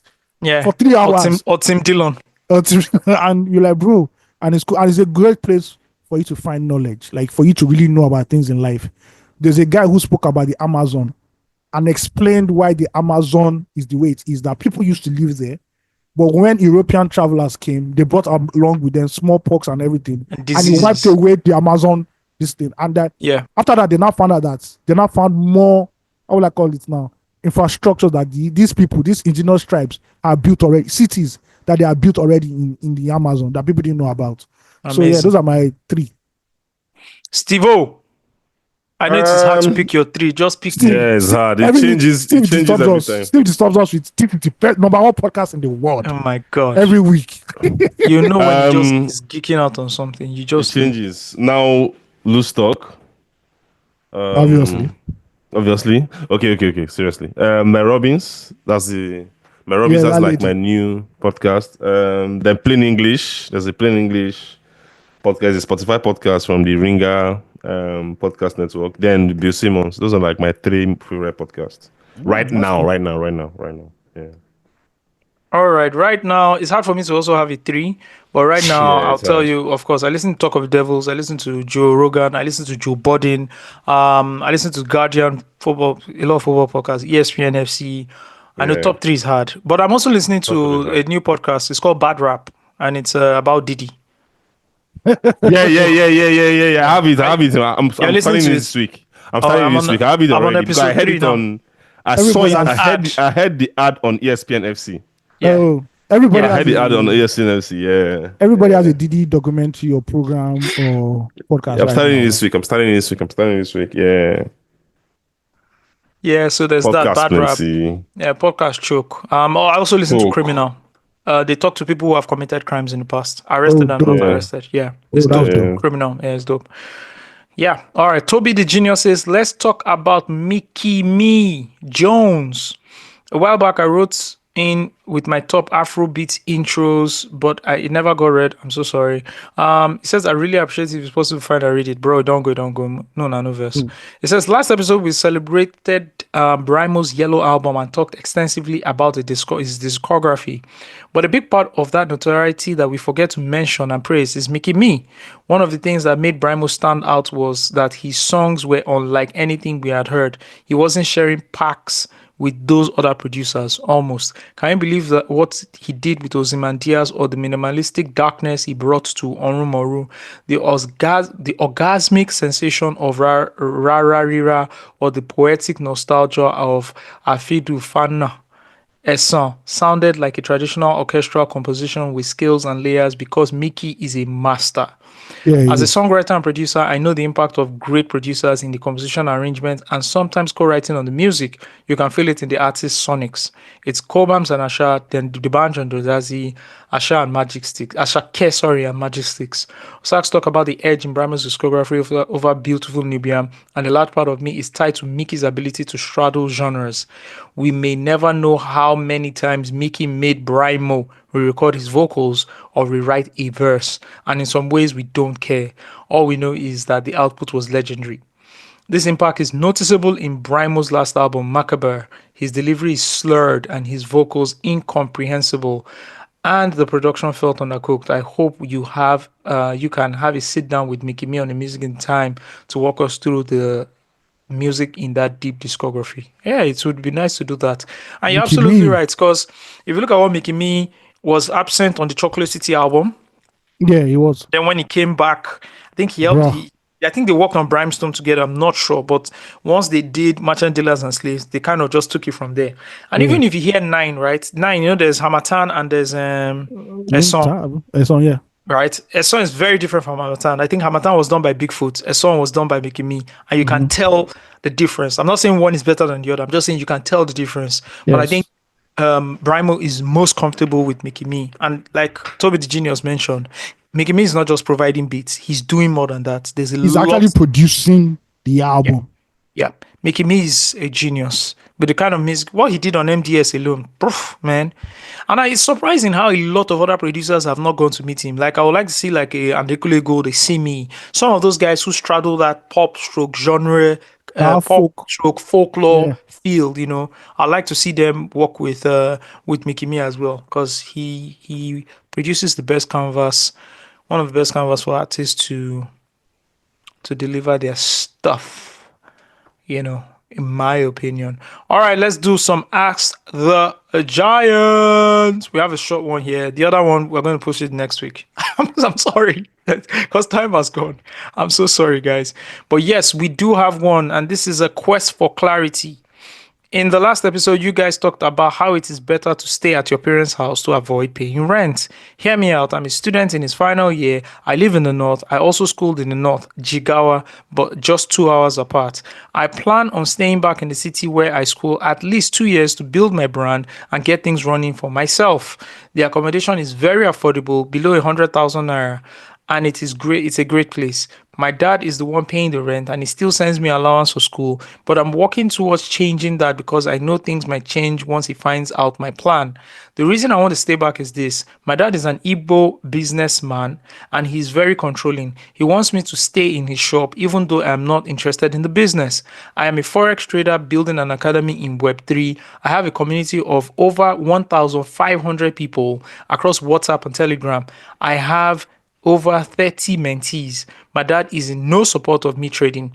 I have goals for myself and my brand, and I know that going back home after I graduate might cut everything short because my dad will want to force me to follow him to his business place every day, and it will make me dependent on him for money and stuff because I won't have time to do my thing.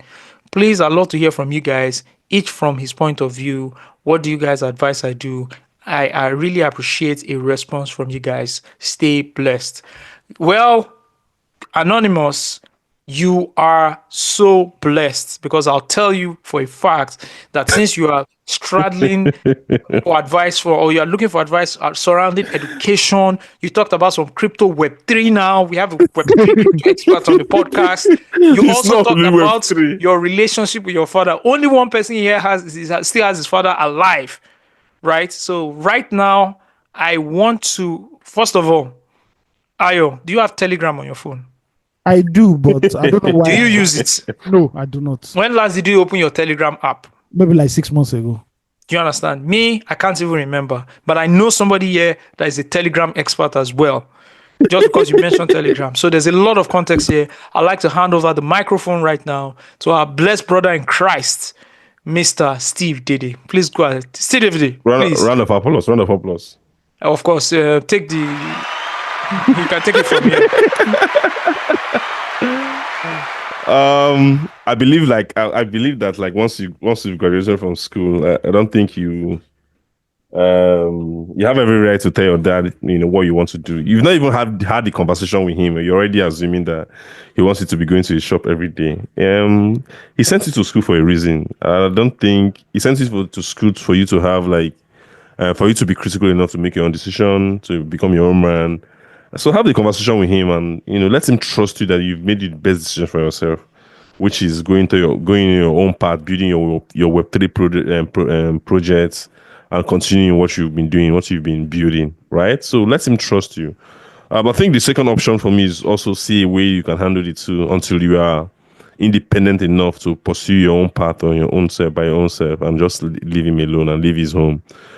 So those are like my two options. Have the conversation with him. If it does not work, look for a way that you can manage it too for the meantime until you become independent enough to be able to make your own decision. Thank you. Fantastic. I mean, Steve has said it all. I'll just add that from even the mail you sent, right? It looks like you already have a strong conviction of what you want to do. Yep.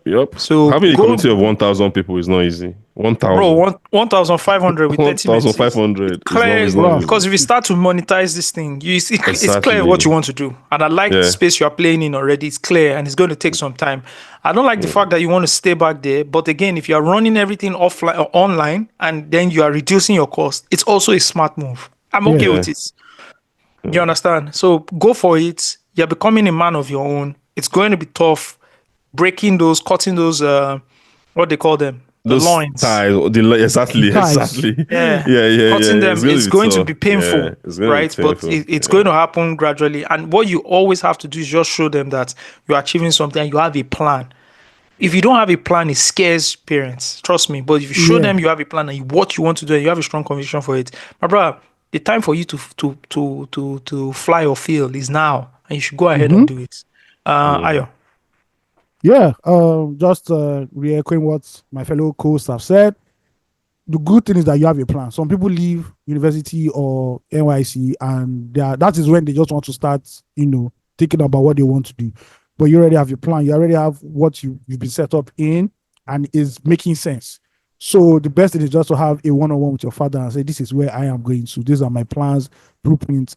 And the thing is that parents don't want to see their children fail. And that is why they always want you to have the safest option, and want you to settle in early so that you don't just you're not just moving from one place to another. So, but you already know what you want to do. You have a clear blueprint, which is an advantage for you at your young age already. And like Steve said, it's time for you to go out there. And if you fail, you fail because it's the learning process. So just tell your old man that this is what I want to do, and move ahead in life. Simple as that. You are doing better than most people right now, even most people in their 30s or 40s. So in terms of what you want to do, so now this is the consistency part. This is where you make sacrifice, and you have to start from here. And that's it, my brother. That is it. Wish you all the best, man. And we've come to the end of another exciting episode of your favorite podcast, Loose Talk. Thank you for everybody for listening. We got to the end, guys. We made it. Yep. Shout out to everybody. We made it. Go and have yourself a fantastic week ahead. Crush it. And of course, happy Easter. Christ is risen. Yep.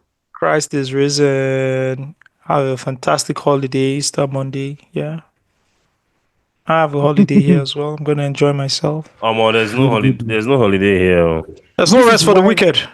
This is why Trump wants to absorb Canada so that they can be following godly ways. No, there was on Friday, but there's no holiday on Monday. So, you mean you guys have holiday Friday and Monday? No, there was no Friday. The Good Friday was Work Friday. Oh, okay. There was no holiday on Friday. Well, there was for primary school students, but secondary school, no. In Nigeria, they gave us Good Friday, they gave us Easter Monday. There's no standard. Standard.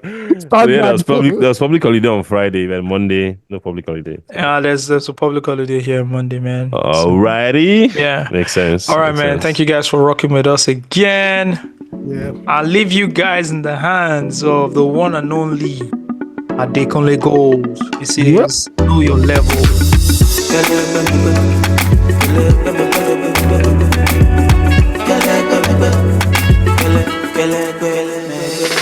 Rain or shine, money don't buy charisma.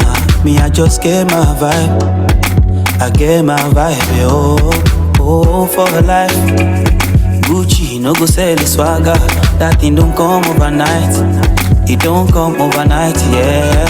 Èmi ni fada, ṣe jẹ́jẹ́. Baba ni fada, ṣomo. Èmi don dada, eji baby. Baba ni fada, ṣomo. Juice on nice, whiskey on the side. Word of advice, slow your roll, boy. Kẹlẹgbẹmẹgbẹ, oh. Ogogoro no be vodka, kẹlẹgbẹmẹgbẹ,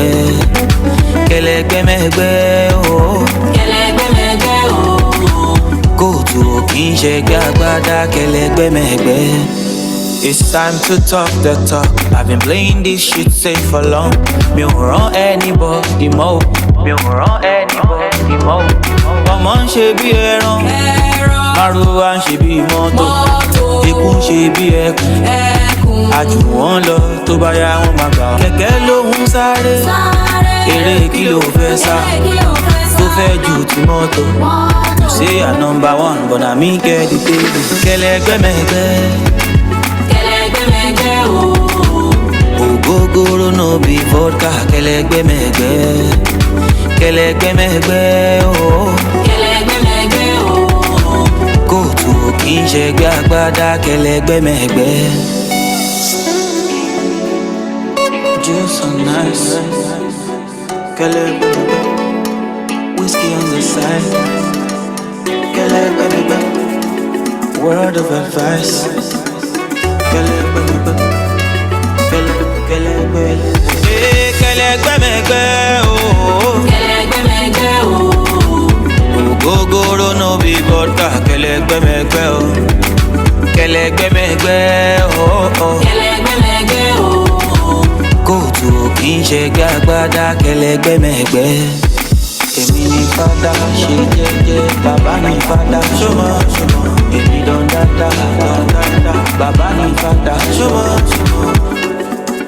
AG baby, Emini Father show. You are now listening to Loose Talk.